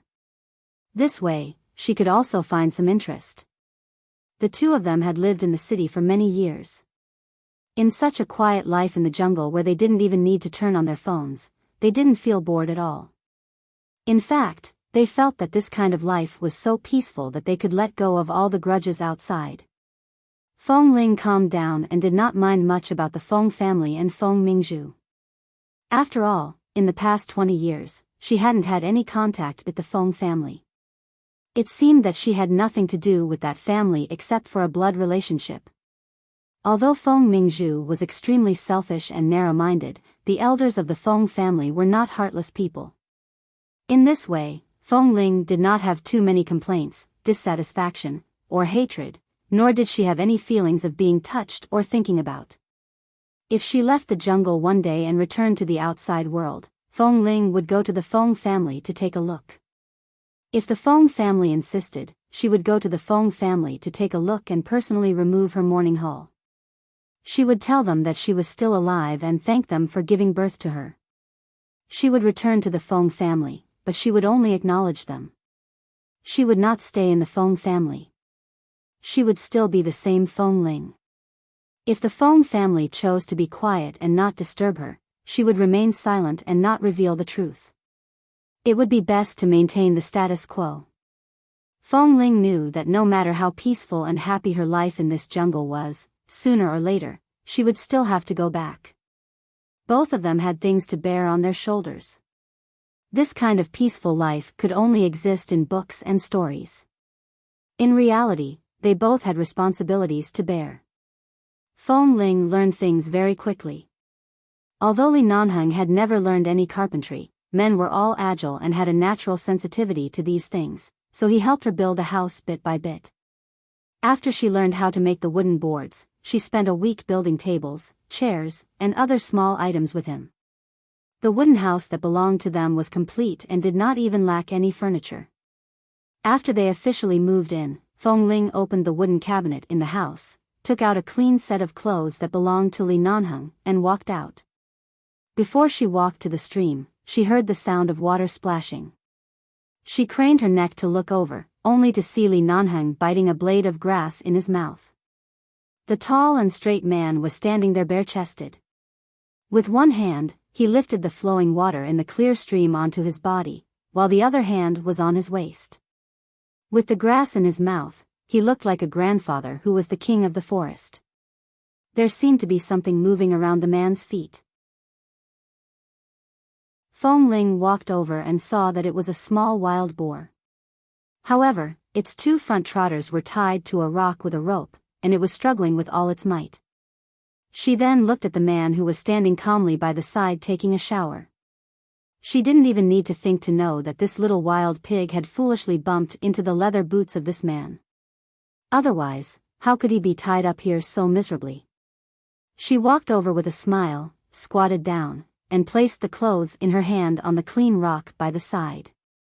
Then she picked up the little wild boar's pair of pig trotters with her hand, and the little thing struggled even more happily. There are quite a few birds and beasts in this jungle every day. We have a good balance of meat and vegetables here. Why did you tie it here? It's too small. If you want to eat it, you have to wait until it grows up. Otherwise, I won't be able to do it, she suddenly said. Both of them came from the base, and their ears had always been sharp. Besides, they had lived here together for so long. Before Fong Ling approached, Li Nanheng heard that it was her. He did not turn back but stood there and splashed water on his body. Hearing her words, the man looked back at her. If it were any other woman, he would have picked her up and said that he couldn't bear to eat or kill her. However, in her mouth, it became that even if he wanted to eat it, he had to wait until it grew older. Then I'll raise it before eating it. Raise? Who will raise it? You. Fong Ling pointed at herself and then at the little wild boar on the ground. Li Nanheng, it's enough to raise you. You still want me to raise a pig? Chapter 1246. Li Nanheng, it's enough to raise you alone. Why do you want me to raise a pig? There was nothing wrong with the second half of this sentence, but the first half made Li Nanheng's brows twitch and he stopped splashing water on his body. Then he suddenly smiled meaningfully and looked at her. Come here. Seeing the man's dangerous smile, Fong Ling's fingers were still hooking the front hooves of the little wild boar. Listening to the little pig's cries, she said firmly and decisively, no. Li Nanheng immediately squinted at her. Fong Ling continued to tease the little wild boar that was already crying anxiously. She was about to untie it when Li Nanheng walked up from the stream. The man's upper body was bare, and the trousers of his trousers were also wet, but it did not affect the man's handsome appearance at all. He walked over and said, if you dare to let her go, if I don't roast it tonight, I'll roast you and eat you. Fong Ling paused and rolled her eyes at him. Even if I bring a pile of wild boar meat and place it in front of you, you'll still eat me. You speak as though you'll let me sleep peacefully in bed one night. With that, she pointed to the little wild boar.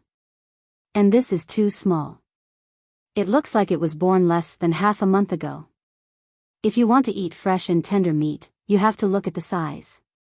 This kind of meat is not fresh and tender. It's too tender. It's not delicious at all. Li Nanheng looked at her condescendingly and narrowed his eyes.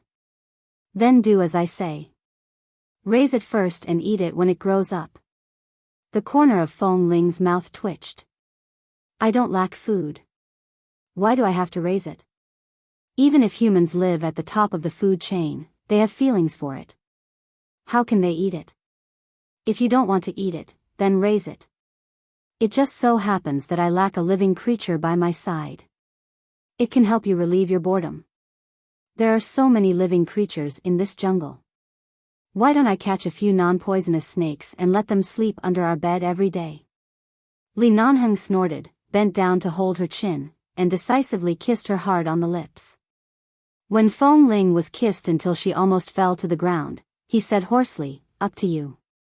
If you like such excitement, I'll accompany you. Excitement? The excitement of raising snakes under the bed? I shudder at the thought. Fong Ling quickly slapped his hand away. I don't want to raise you. I don't want to raise anyone else. Let this little wild boar go. Let's eat something else. The man saw that she insisted on letting it go and had no objection. Fong Ling quickly released the little wild boar's front hooves. The little thing howled twice and quickly turned around and jumped far away. This thing's running speed was not like that of poultry.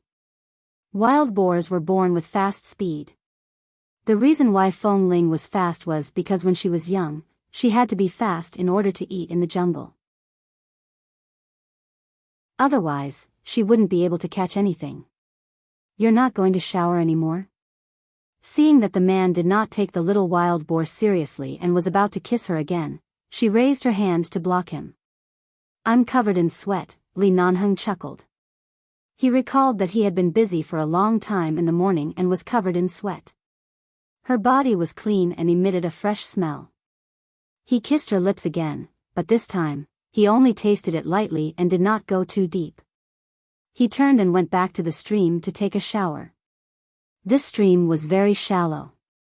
Many places were only more than 10 centimeters deep. The deepest place was where he was standing, but it was barely up to the man's waist. The man stood there and leaned back leisurely. He picked up a blade of grass and held it in his mouth. Feng Ling watched for a while, walked over, and deliberately splashed water on his head. The man did not dodge but teased, "Why? Do you want to help your husband shower personally?" "What husband?" Up until now, Feng Ling was too embarrassed to call him husband. This man kept calling her little wife every day. Furthermore, before she slept, she had asked him about it. The reason why Li Nanheng had never explained to her about marrying the cenotaph was because the Feng and Li families had an agreement. Within 3 years, no one could know that the Li family had married the Feng family's cenotaph. After all, this kind of thing was too unbelievable to outsiders. In order to respect a dead child and not let others spread rumors, he had to abide by this 3-year agreement. Within 3 years, he would not marry another woman and would not explain this strange marriage. However, this was only a verbal agreement between the two families. It was not like they were really married. Furthermore, to Li Nanheng, he only married a few pieces of clothes she had worn when she was young. However, he had been shamelessly calling her his little wife all day long, as if she had completely and utterly belonged to him. She splashed the water on his head again and looked at the old scars on his back that were not too obvious but could be seen. These scars were not ugly on his body. As a man who came out of 11 base, it was impossible for him not to have a few old scars on his body. People did not live in a fairy tale world. No one was perfect and invincible, and it was inevitable to have some injuries occasionally. However, the gunshot wound on the back of his shoulder. Feng Ling placed her hand on his gunshot wound.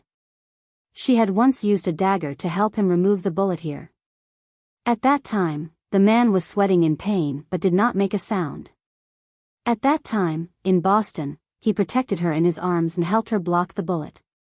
Later, although he was clearly so weak, he still raised his gun and appeared when she was almost surrounded, like a god descending. Her fingers stroked there for a long time.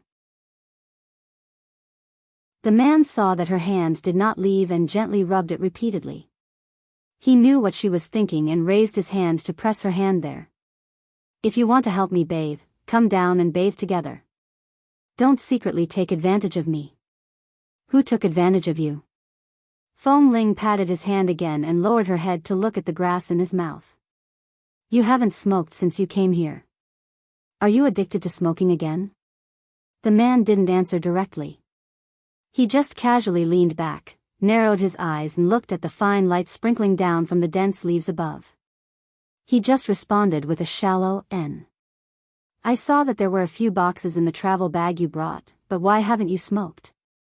The man curved his lips slightly and said leisurely, "It's not safe to smoke in the jungle. After all, this is the place where you lived when you were young. It's too clean and has too many memories of you.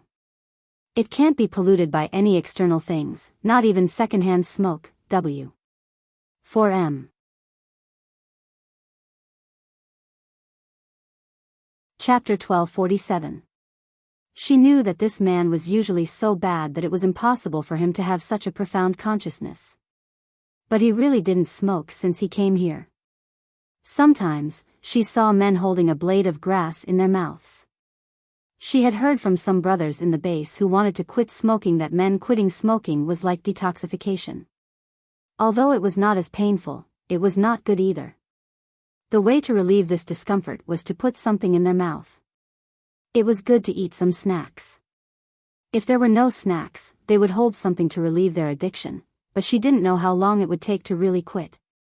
In the past, Li Nanheng did smoke a lot, and she occasionally told him to smoke less. It was okay to smoke, but not too much. She was afraid that his body couldn't take it.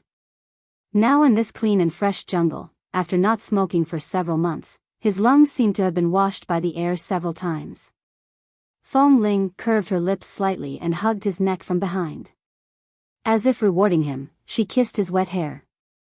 After Fong Ling disappeared for 4 months, Li Nanheng also disappeared for half a year after temporarily leaving the base. However, before Boss Li left, he arranged a lot of things in the base. He also went back to the Li family to make sure that the elders were in good health and everything that he needed to worry about was taken care of before leaving. Therefore, this half a year was neither fast nor slow, and there weren't many troublesome matters. Occasionally, there were some problems that needed Boss Li to deal with and make a decision himself. The base hall couldn't get through to him, so they could only send him a message. However, after the message was sent, it would take a few days for Li Nanheng to reply. There was almost no signal in the jungle. Occasionally, there would be some weak signals when they walked a little further away.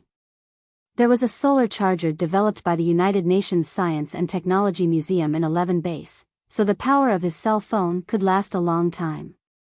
However, because there was nothing troublesome, Li Nanheng didn't touch his cell phone most of the time. After all, he still had the Li family and the base behind him, so he couldn't really leave them alone. Occasionally, he would take a few minutes to reply to messages and deal with problems. Half a year ago, it was still the transition season between spring and summer, and in the blink of an eye, it was almost winter. However, because Li Nanheng was here, Fong Ling didn't have to sit by the fire every day. The cabin was warm and comfortable every day. Fong Ling watched as the man returned with his phone and knew that he had gone to find a place with a signal to reply to a message. She supported her chin with one hand and leaned against the window of the cabin. She watched the man's tall and straight figure and thought about how the two of them had unknowingly spent half a year here. For half a year, they didn't separate from each other at all times. This kind of time was something that they had never experienced before, but it was also so short that it made people wonder if life was really fleeting. How come it's been half a year? It was true that she had left for too long. She had enough time to rest and recuperate, but she couldn't bear to part with this place.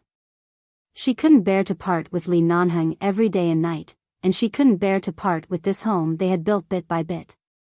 As time dragged on, winter came in the blink of an eye.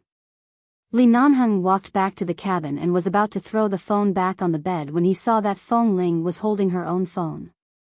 She hadn't touched her phone in months. "Help me charge my phone too," she said.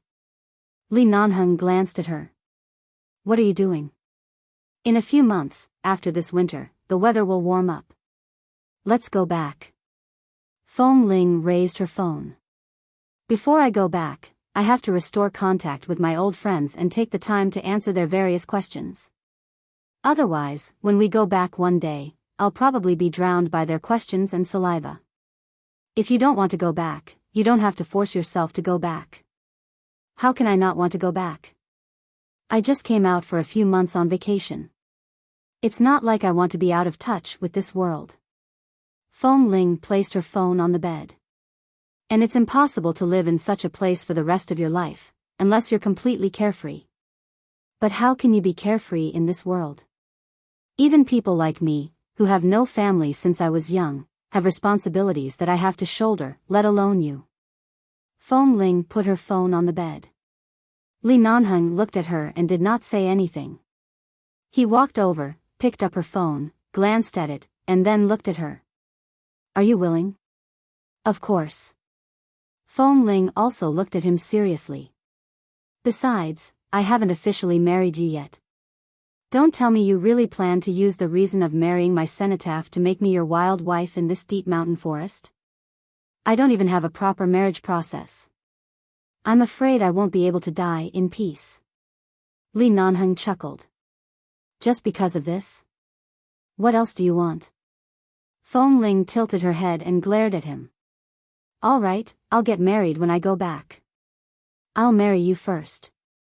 The man nodded and helped her connect her phone to the solar charger. He then reached out and hugged the little woman who was becoming more and more intimate with him. He let her sit on his lap. You can only be tied to me for the rest of your life. After all, I made a vow in front of the Feng family's 2 elders and the Li family's 4 elders.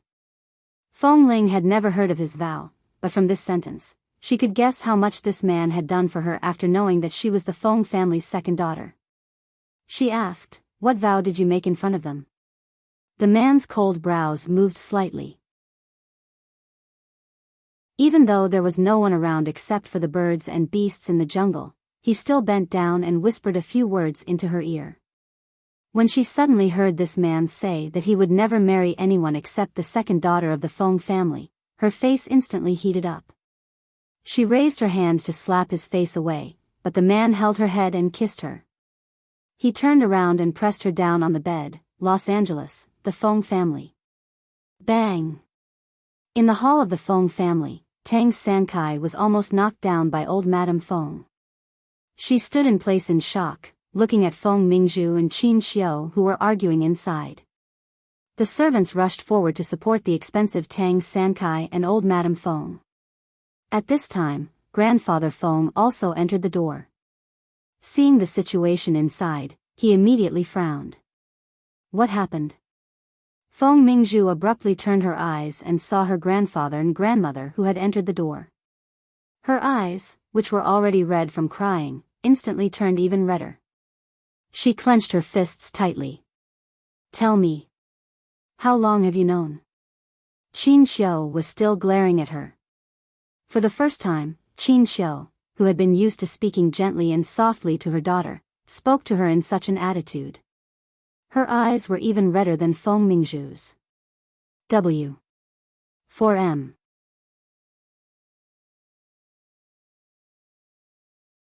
Chapter 1248. What's wrong? Why are you arguing here? Grandfather Feng suddenly shouted. At the same time, he saw a stack of documents on the coffee table. He narrowed his eyes and walked over. When Grandfather Feng was about to touch the stack of documents, Feng Mingzhu suddenly reached out and grabbed them as if she had been electrocuted. She messed up the documents and scattered them on the ground. She didn't want them to see them. Seeing her action, Qin Xiao was so angry that her eyes turned red and her forehead twitched. Mingzhu, that's your sister. Before Grandfather Feng could figure out what was going on, he abruptly raised his old but bright eyes to look at Qin Xiao.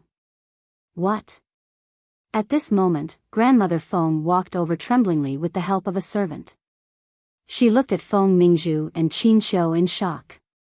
When you two were arguing just now, you said that my poor little granddaughter was still alive?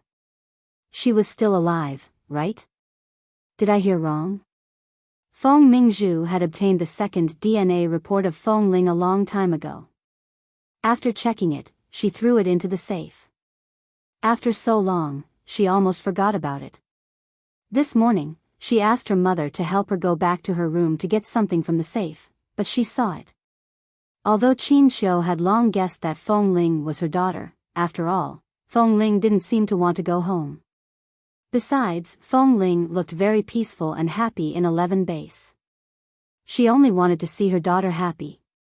Although she wanted to acknowledge her, she couldn't bear to disturb her, so she didn't pursue the matter.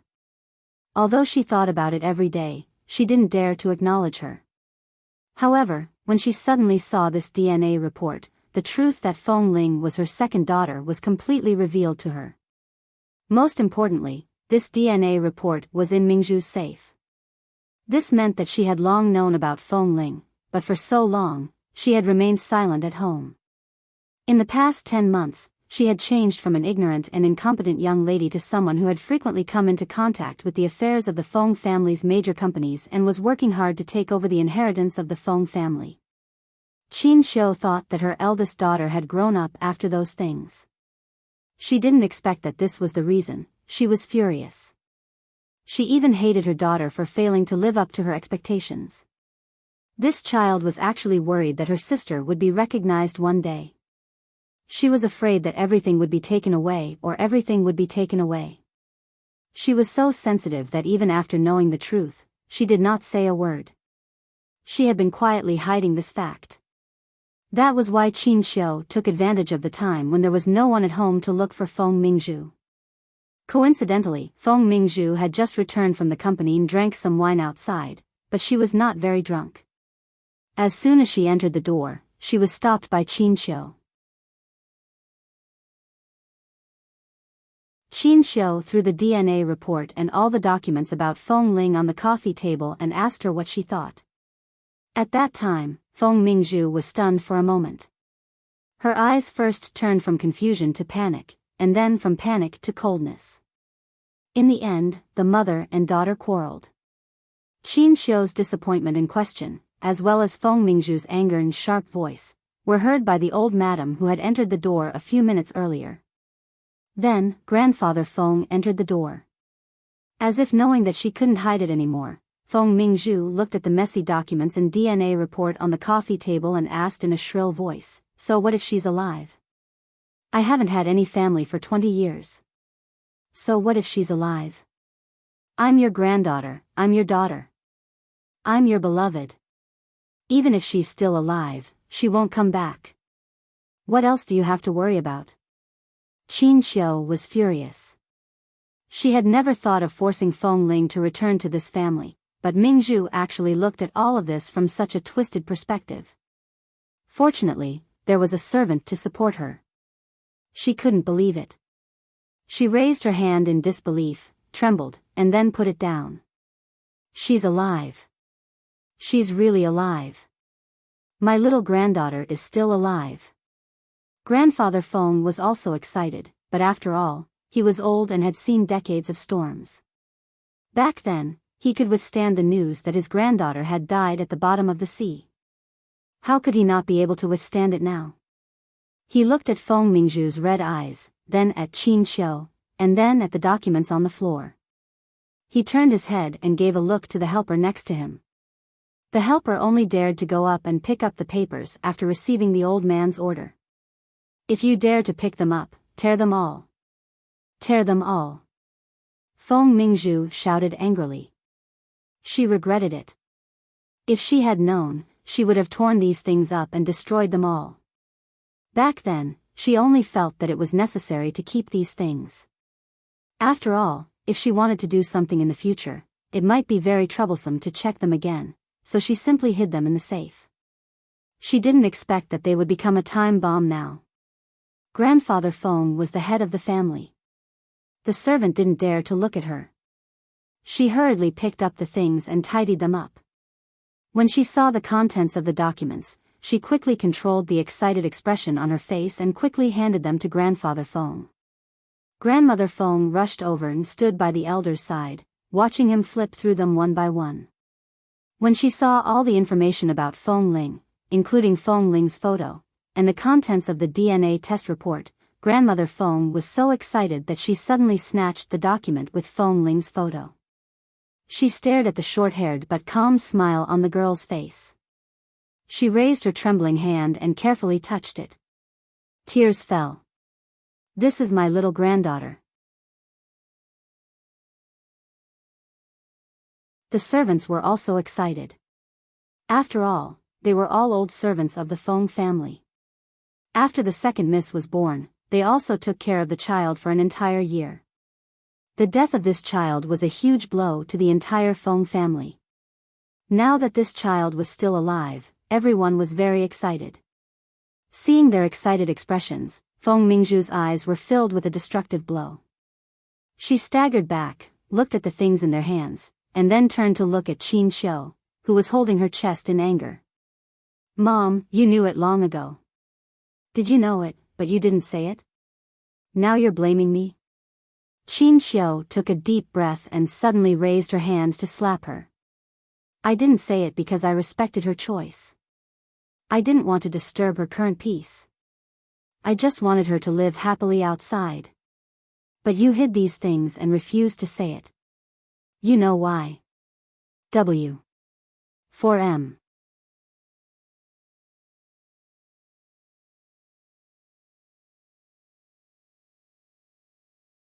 Chapter 1249. Since she was born, she had never been slapped by her mother. This sudden slap caused Feng Mingzhu to stagger back. She looked at her grandparents, who suddenly raised their eyes to look at her. She saw the excitement in their eyes and the flash of surprise. Mingzhu already knew? Grandfather Feng's hands trembled as he held the documents, but his voice was directed at Feng Mingzhu. Why didn't you tell me? Feng Mingzhu bit her lips and looked at them coldly. Qin Xiu was so angry that she clutched her chest and sat on the sofa. Grandmother Feng was still very agitated. She kept staring at the girl in the photo and then raised her eyes to look at them. Where is this child now? Where is she? Grandfather Feng lowered his head to continue reading the documents in his hands. As he read, he said, "There's information here. Her name is Feng Ling. This is in 11 base." Grandfather Feng's expression suddenly froze. He whispered in surprise, "She's in Li Nanheng's place?" The two old men gathered together and kept looking at the documents as though they couldn't wait to see a living person in front of them. As Grandfather Feng finished reading all the documents, he could no longer maintain his composure. He asked Qin Xiu anxiously, "Xiao Qiu, have you seen this child?" Qin Xiu's anger eased a little. She moved her hand away from her chest and said softly, "It's a coincidence. When I accompanied my mother out to buy things, my mother's bag was stolen by a robber. It was Feng Ling who passed by and helped snatch the bag back. Just like that, we met for the first time." Qin Xiu briefly told him what had happened and then said, "When I first found out that her surname was Feng, I didn't think much about it. Later, when I guessed that she might be my daughter, I remembered the small jade pendant she had been wearing since she was born. There was a Feng character engraved on it. I guess someone made her use this surname because of her jade pendant." The more Grandmother Feng listened, the more agitated she became. Even though it was already dark outside, she still turned her head to look out. As she looked, she held her old man's hand tightly. "Old man, let's go see her. Let's go bring our little granddaughter back." Hearing that they were going to bring her back now, Feng Mingzhu glared at them angrily. "Bring her back? Are you sure you want to bring her back? We don't even know if she wants to return to the Feng family. You're going to pick her up just like this?" Sensing Feng Mingzhu's anger, the two elders of the Feng family looked at her again. Grandfather Feng looked at her. "Mingzhu, what are you angry about? That's your sister, your biological sister. When you were young, you heard that your little sister fell into the sea. At that time, didn't you cry? Don't you remember that when you were young, you often kissed her in swaddling clothes? We're of the same blood." "Why?" Feng Mingzhu sneered. "If you were me, would you be happy?" Grandfather Feng paused and looked at her. After all, she was his granddaughter. No matter how many unreasonable things she had done, he would never think of her from a dark angle. He didn't think about how sensitive she was at this moment. He just looked at her and couldn't understand why she looked so determined, as if she would sever ties with the Feng family as long as they dared to bring Feng Ling back. "Enough. Do you still want the whole family to see your dark thoughts?" Qin Xiu suddenly scolded her and turned to glare at Feng Mingzhu. "Go back to your room and think about what you did wrong." "I was wrong." Feng Mingzhu's face was still red. She chuckled softly, but her voice was cold, and her voice was sharp and full of anger. "Mom, I wasn't the one who threw my child into the sea. You're the sinner of the Feng family. I'm not. Why should I be wrong? What did I do wrong?" Qin Xiu's face instantly turned pale because of her words. She looked at her eldest daughter in disbelief. "Bastard! What nonsense are you talking about?" Grandfather Feng suddenly said angrily. "Mingzhu, apologize to your mother." Feng Mingzhu didn't speak. She just looked at Qin Xiu's pale face, then at old Madame Feng, who couldn't hide her nervousness and excitement because of the news of her little granddaughter, and then at Grandfather Feng, who was glaring at her. Look. She just found out that her sister was not dead. She just found out that Feng Ling was still alive. Now, the whole family was on the verge of ganging up on her. If Feng Ling was really brought back one day, half of the Feng family's daughter's name would be given to her. Everything that belonged to her since she was young would be taken away by the person who should have died long ago. Perhaps they would compensate her more because of their guilt towards Feng Ling. Perhaps they would even ask her, as her sister, to give in to her and endure some grievances. In short, as long as Feng Ling was still alive in this world, it would be a devastating blow to her. I asked you to apologize, but you're still glaring at me? Grandfather Feng finally saw the seriousness of the matter from Feng Mingzhu's resentful expression.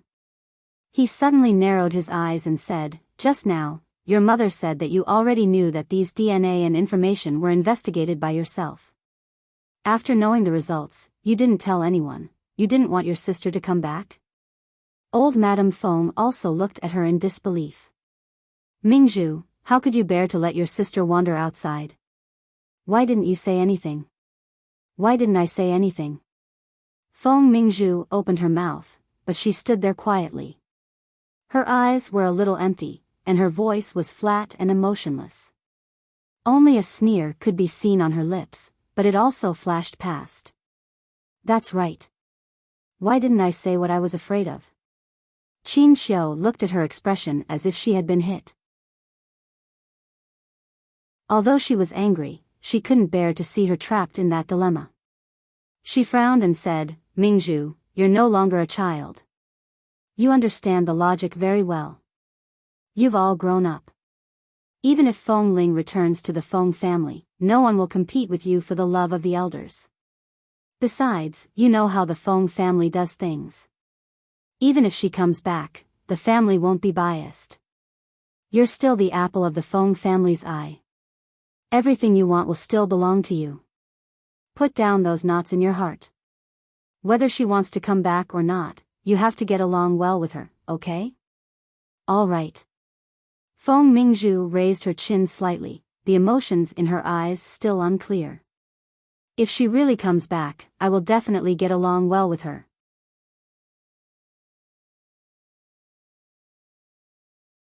Chapter 1250. Her tone didn't sound sincere, but now was not the time to argue with her. Qin Xiu looked at her for a while and could feel the anger and injustice hidden in her heart. She was about to say something when Grandfather Feng held the documents in his hand and said, "Why is our little granddaughter in Li Nanheng's place? She's just a girl. How did she get into 11 base? Even," he pointed at the documents in his hand. "She's in a place like 11 base. Yet she has such a thick pile of documents.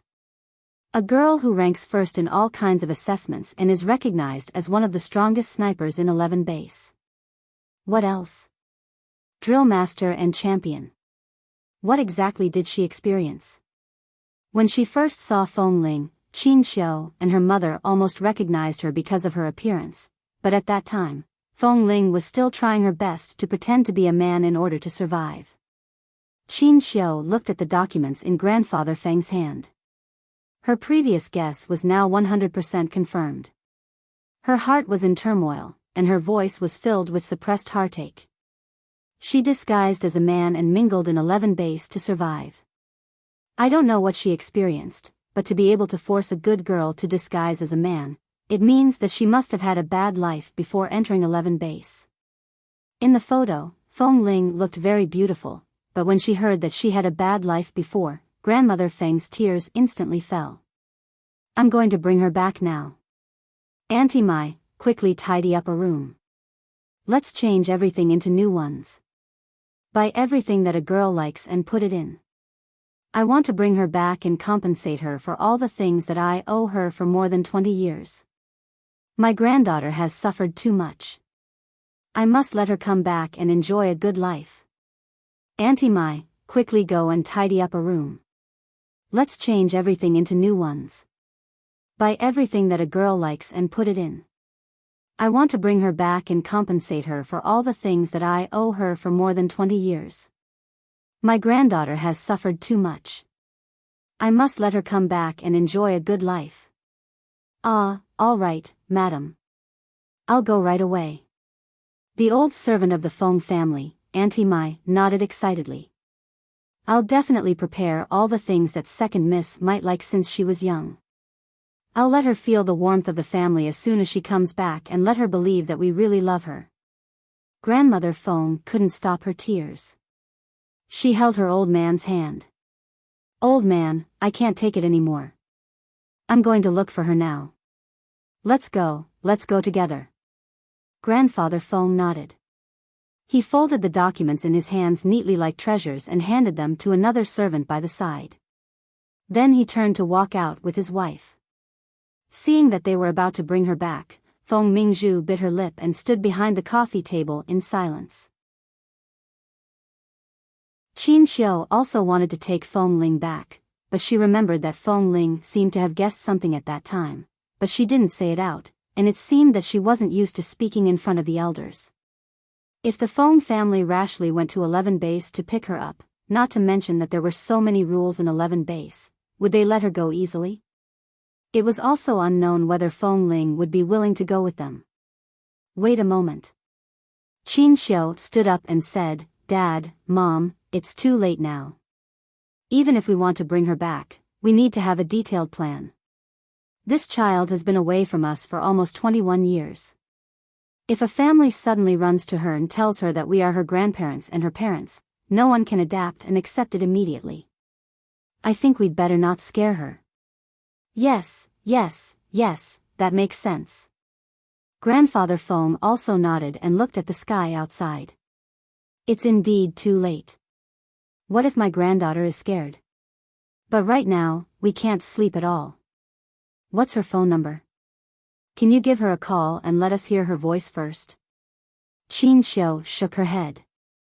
Feng Ling was a very cautious person, and she was used to keeping an appropriate distance from others.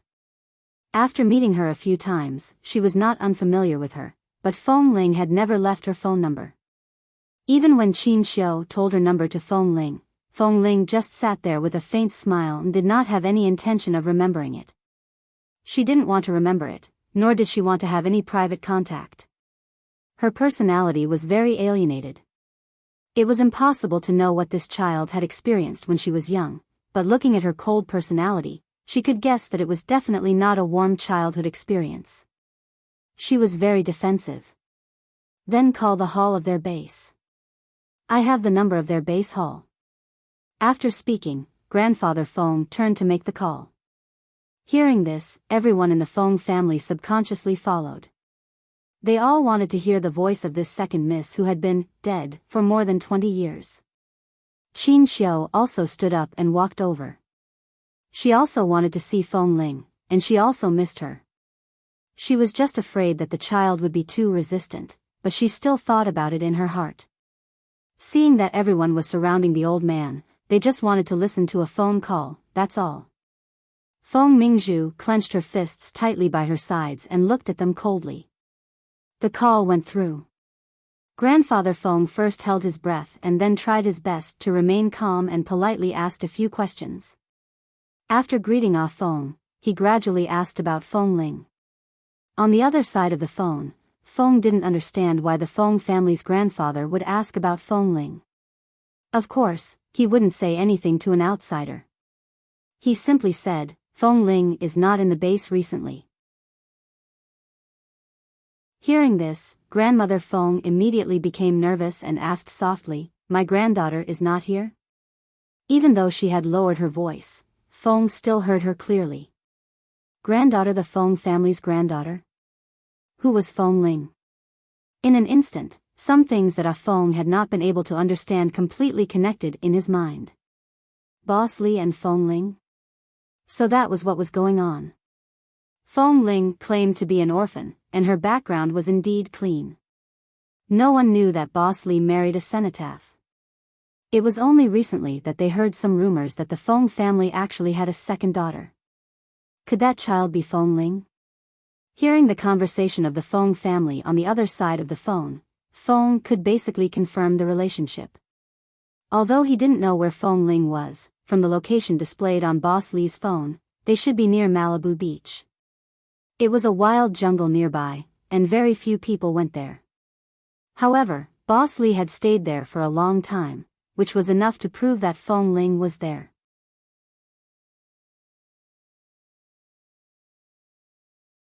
Chapter 1251. The jungle outside the cabin was already winter. Even though it was not covered with snow, it was still cold. Inside the wooden house, it was as warm as spring. There was a fire in the clean stove, and there was a safe makeshift stove by the window. The stove was covered with barbed wire, and it was very clean. Half a piece of bacon that hadn't been eaten in the afternoon was hanging on top of the barbed wire, and it was slowly being smoked and warmed up. It could be eaten anytime and anywhere. However, the room was not quiet at this moment. A few birds were waiting to be fed in the temporary bird nest by the bed. They stretched out their necks and opened their mouths wide, waiting to be fed. Fong Ling picked up earthworms with tweezers and fed them into their mouths. From time to time, she smiled and teased these birds with big mouths. Speaking of these birds, she also wanted to laugh.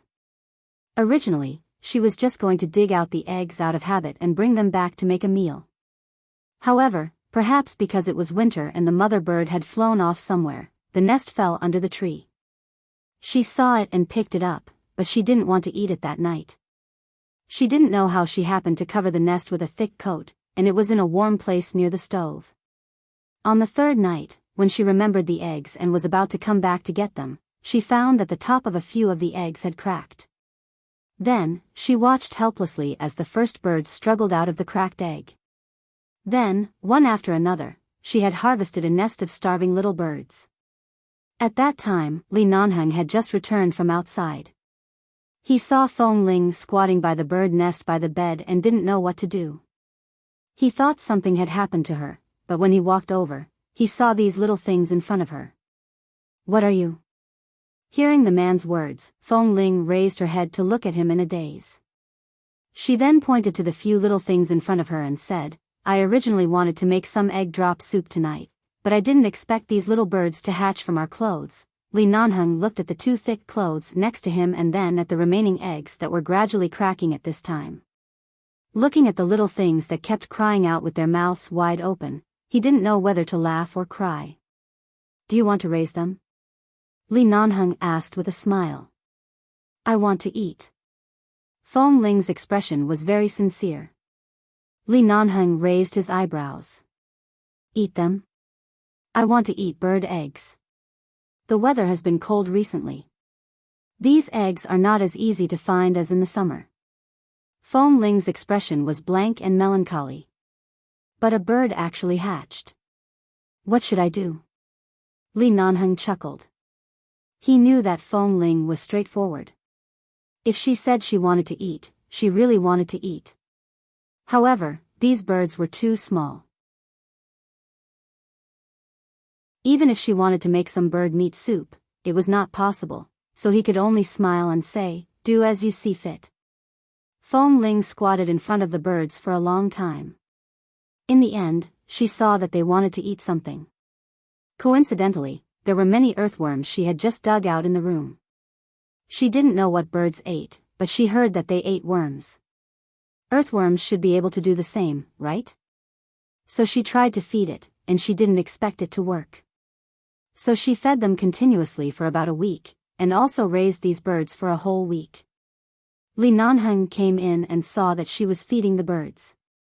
He walked over and gently kicked the nest she had specially made with some old cloth. Of course, he only touched it lightly, and Fong Ling quickly raised her hand to slap him away. "Aya, don't touch them." Li Nanheng smiled. "I think they have grown up a lot in the past few days. They can be cooked into soup." Fong Ling's expression froze. She looked at him abruptly, only to see that the man was standing there condescendingly with a malicious smile. The corner of her mouth twitched, and she hurriedly bent down to carry the nest of birds to the bed like she was protecting her cubs. She used her body to block the nest as she said, "I've been raising them for a week.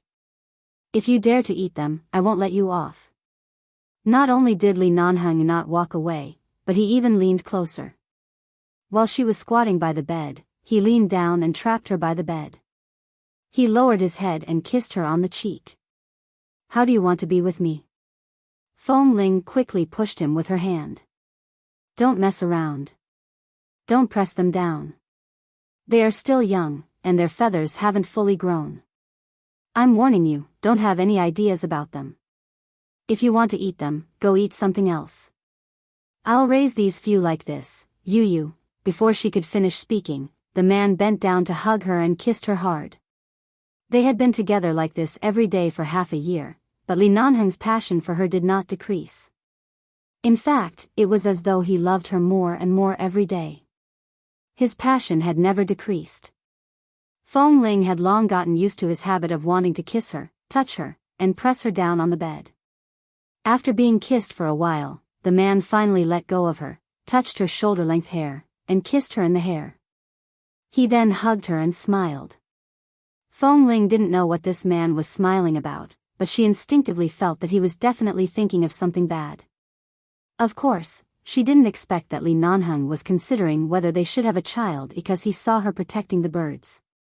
Feng Ling was not used to dealing with things with women, but in fact, she was still a woman in her bones. This kind of instinct was innate. The birds that she fed for a week were treated as treasures by her. If one day, she really gave birth to a child that belonged to them, just thinking about it was enough to look forward to it. Although she couldn't eat the bird meat soup, there was bacon for dinner. Feng Ling carefully cut the meat into thin slices and made 2 simple vegetarian dishes. Life in the jungle was not particularly simple because of Li Nanheng's existence. It could even be said to be extravagant. When Feng Ling was young, she made a living in the jungle, but Li Nanheng had been in the base for so many years, and his ability to survive in the wild was not much worse than hers. Many of the game was brought back by him, and it was especially rich. Every day, he did not lack food or clothes. At dinner, Feng Ling originally wanted to pick up a piece of bacon to eat, but for some reason, she suddenly felt nauseous. She abruptly put down her chopsticks and turned to the table to retch. What's wrong? It's nothing. My stomach doesn't feel well. Feng Ling did not vomit anything for a long time. She took a sip of the warm water Li Nanheng handed her, took a deep breath, and picked up 2 vegetarian dishes with her chopsticks. She no longer ate meat. Li Nanheng looked at her and suddenly said, "Got it?" Feng Ling didn't react at first. Half a minute later, when she understood what he meant, she almost dropped the bowl in her hand. How is that possible? Li Nanheng calmly smiled. Although I'm very careful every time, no contraceptive measure can guarantee a 100% success rate. Feng Ling, asking for monthly votes.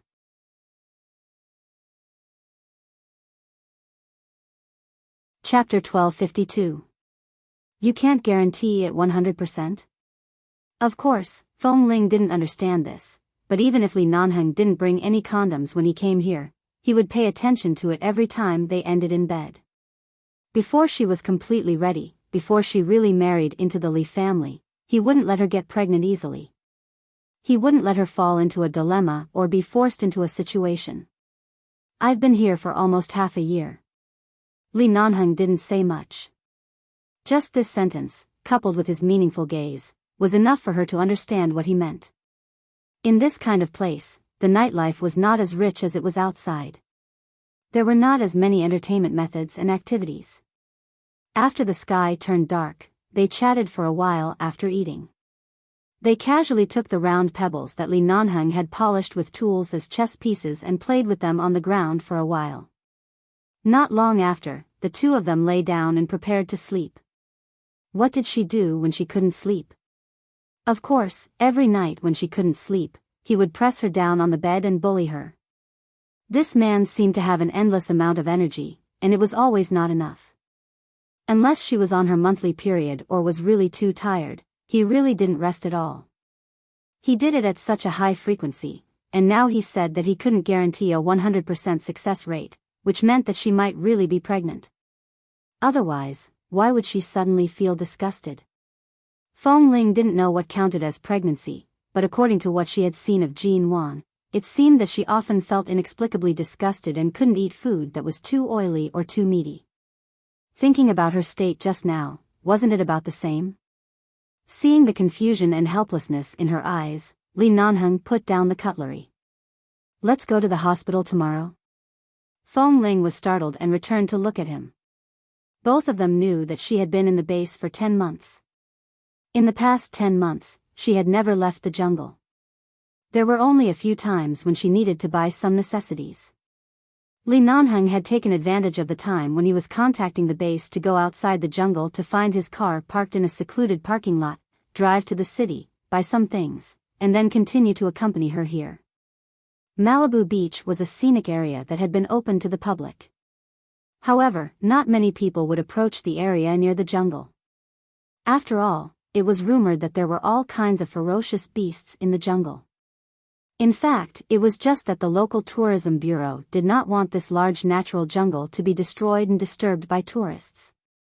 However, not far from here, there were many institutions, parking lots, large supermarkets, hospitals, and many hotels with sea views.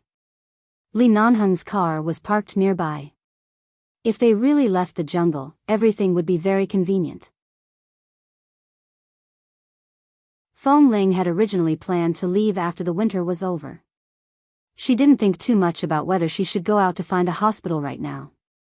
What really made her a little nervous was, what if there really is, if you have one, get married and give birth immediately. The man's words were very smooth. Feng Ling's voice faltered and she stared at him. What? You don't want to give birth? You're not ready yet? Li Nanheng raised his brows, his tone patient. No. Feng Ling looked at him and said, I've just never experienced such a thing. I don't know what to do. Other than going to the hospital for a checkup, what else do I have to do?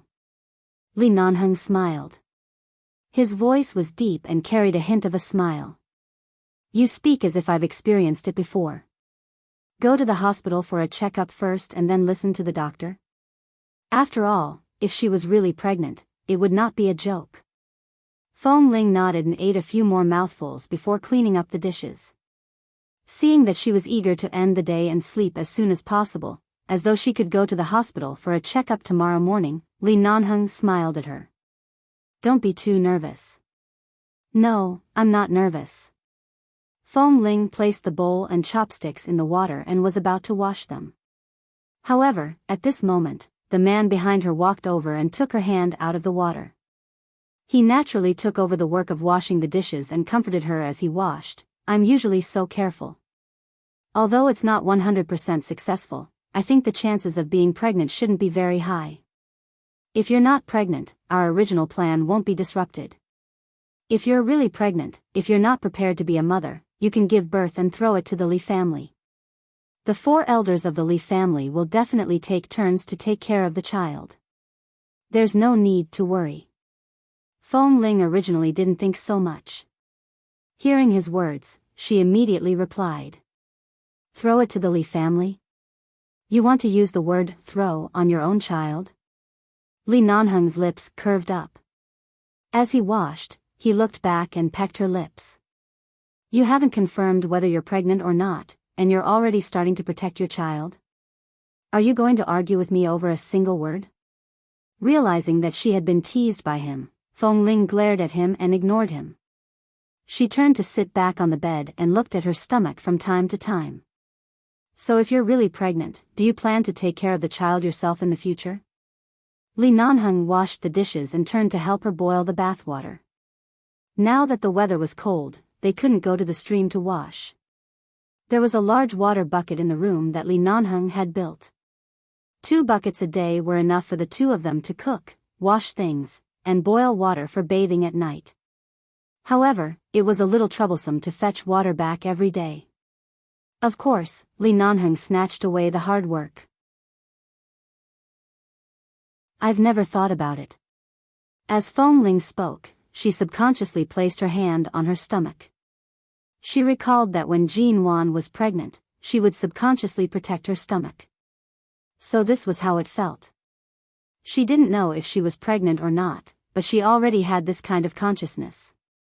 So, when Jean Wan woke up in the hospital and found that her child was gone, how did she survive those months, especially when Mr. Mo hadn't woken up yet? How painful and sad must she have been? I didn't think about it before, but now I can think about it seriously. When Li Nanheng walked past the bed, he pinched her chin and continued to get the water. After a few months, this young master of the Li family had already gotten used to loving her, taking care of her, and trying to make her do as little as possible. He rushed to do everything that he could do, causing Feng Ling to get used to being taken care of by him. She didn't even need to prepare the bathwater herself. When Li Nanheng prepared the water and gestured for her to go take a shower, Feng Ling lowered her head to observe her flat stomach as she bathed. What did it feel like to be a mother? She suddenly recalled that time in the coffee shop. Qin Xiu had sat in front of her and kept staring at her face. That kind of careful, warm gaze, but she didn't dare to approach.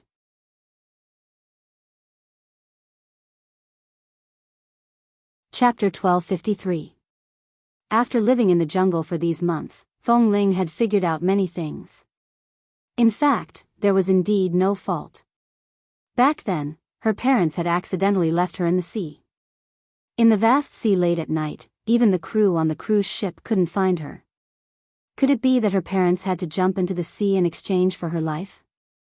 The Feng family had never forgotten her. They were not cold-blooded. They even cherished the memory of her, dead, and had always kept her in their hearts. Although when she recalled her childhood experience, she felt that it was really a miracle to be able to walk out of the jungle alive and enter 11 base alive to change her life, but after all, she was a miracle itself. This was something she should be thankful for. Besides, she had never lacked the love of her family, and there was a man like Li Nanheng by her side. She was actually very satisfied. There was nothing to hate. All she had was contentment. So if she really left the jungle, she might find time to see Qin Xiu. Of course, she wouldn't go to the Feng family, but Qin Xiu was her mother after all. Between mother and daughter, they should have a face-to-face conversation. After all, she had given birth to and raised her. At least, she could tell that Qin Xiu really respected her. Such a mother shouldn't be left out. At least, she should be given a sense of security. After all, for so many years, the person who suffered the most must be Qin Xiu. Seeing her alone and calling her mom should make Qin Xiu very happy, right? Thinking of this, Feng Ling's heart warmed up. The next day, Feng Ling woke up very early and went to prepare breakfast as usual. She slept early last night. Although she woke up early today, she was very energetic. After all, last night, Li Nanheng was worried about her body. If she was really pregnant, he definitely couldn't touch her easily. Last night, the man tossed and turned on the bed. In the end, he hugged her to sleep. After falling asleep, his hands were still restless and insisted on holding her firmly in his arms. After making sure that she was always his, he gradually fell asleep. Feng Ling woke up early, and Li Nanheng also woke up. The man lay on the bed, tilting his head to watch her back and forth preparing breakfast. He supported his head with one hand and stared at her for a long time, a smile on his lips.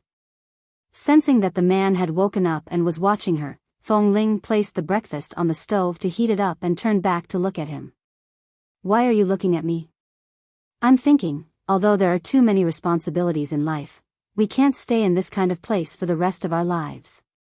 But when we get old, maybe we can come back to live here. At that time, I'll build a house for you. I'll have experience building another house. How about building a 2-story house?" Feng Ling chuckled and poked the flame in the stove with a small wooden stick. After watching the fire burn brighter, she gently shook the small wooden stick in her hand. "If I'm really old, I won't be able to move easily. I can't even carry water. How can I live here? TSK, when the time comes, we'll prepare some water pipes from outside and extend them to the clear stream. We'll think of a way to direct the water over. Or if it really doesn't work, we'll drill a well near the house. As long as we can still breathe, we can do anything. What's there to worry about?" The man sneered. Originally, Feng Ling wanted to mock him for saying it was easy. It wasn't easy to connect a water pipe in such a place, but it wasn't impossible to drill a well. This place was close to the sea and there was fresh water. It shouldn't be too deep to have water. She didn't say anything more. She just thought that if she could really come back in the future, it would indeed be quite exciting. In the past, she only felt that this place was very secluded and had too many things to do with her childhood. But now, the meaning of this jungle to her had long changed. Everything was because of Li Nanheng. Li Nanheng. It was really a name that changed her life. Feng Ling didn't realize that she was sitting by the stove and writing these words on the solid muddy ground with a small wooden stick. "What are you writing?" The man's voice suddenly appeared behind her. She suddenly shivered and subconsciously used her feet to cover the 3 slightly obvious words on the ground. She didn't notice when he got off the bed and walked over. Li Nanheng had long seen it. He bent down behind her and whispered into her ear with a low smile, "Why didn't I know that you love me so much? Sitting here early in the morning, you're so bored that you're writing my name on the ground to pass the time?" The wooden stick in her hand had been in the stove for a while, and there was a piece of semi-hard charcoal at the front. When she wrote on the ground, it would leave a black mark. Earlier, she had repeatedly written and traced here, making the originally unclear words clear.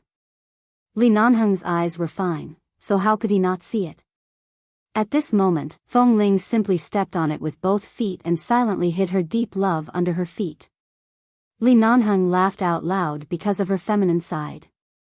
Hearing his laughter, Feng Ling abruptly stood up and made a move. The man dodged in time. After a while, the two of them were playing on the bed. Feng Ling was out of breath from his kiss and the fragrance of breakfast wafted in the air. Only then did they finally stop. Before leaving the jungle, Feng Ling extinguished the fire in the stove. After living here for so long, she usually paid the most attention to fire prevention. After all, in a place like the jungle, what she was most afraid of was fire. There were flammable flowers and trees all around, especially now that it was winter and the air was dry. If she wasn't careful, it might cause a forest fire. Even if she only went to the hospital for a checkup and would be back in a few hours, she still paid attention to this.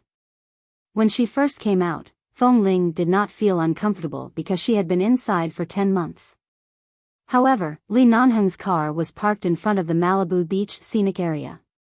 It was a little cold in this season, and there were very few tourists. There were only a few people nearby. Feng Ling looked at those people and then at the sea not far away. "Is there anything you're not used to?" After getting into the car, Li Nanheng helped her buckle her seatbelt. At the same time, he circled her in the passenger seat and looked at her with concern. "Do you want to go straight to the hospital or find a place to sit for a while?" He considered that it had been a long time since she had seen other people. He didn't know if her interpersonal skills would be affected. After all, in the past, Feng Ling had always been very cautious in dealing with people and was not very open-minded. "I'm fine. I'm fine. Let's go straight to the hospital." Feng Ling blinked at him. "I'm not that 5-year-old little girl who just walked out of it. I'm already used to it." Li Nanheng smiled, rubbed her head, and started the engine. "You're tuning into the Romantic Tales YouTube channel. Don't forget to subscribe and join us on this journey to catch the most captivating stories.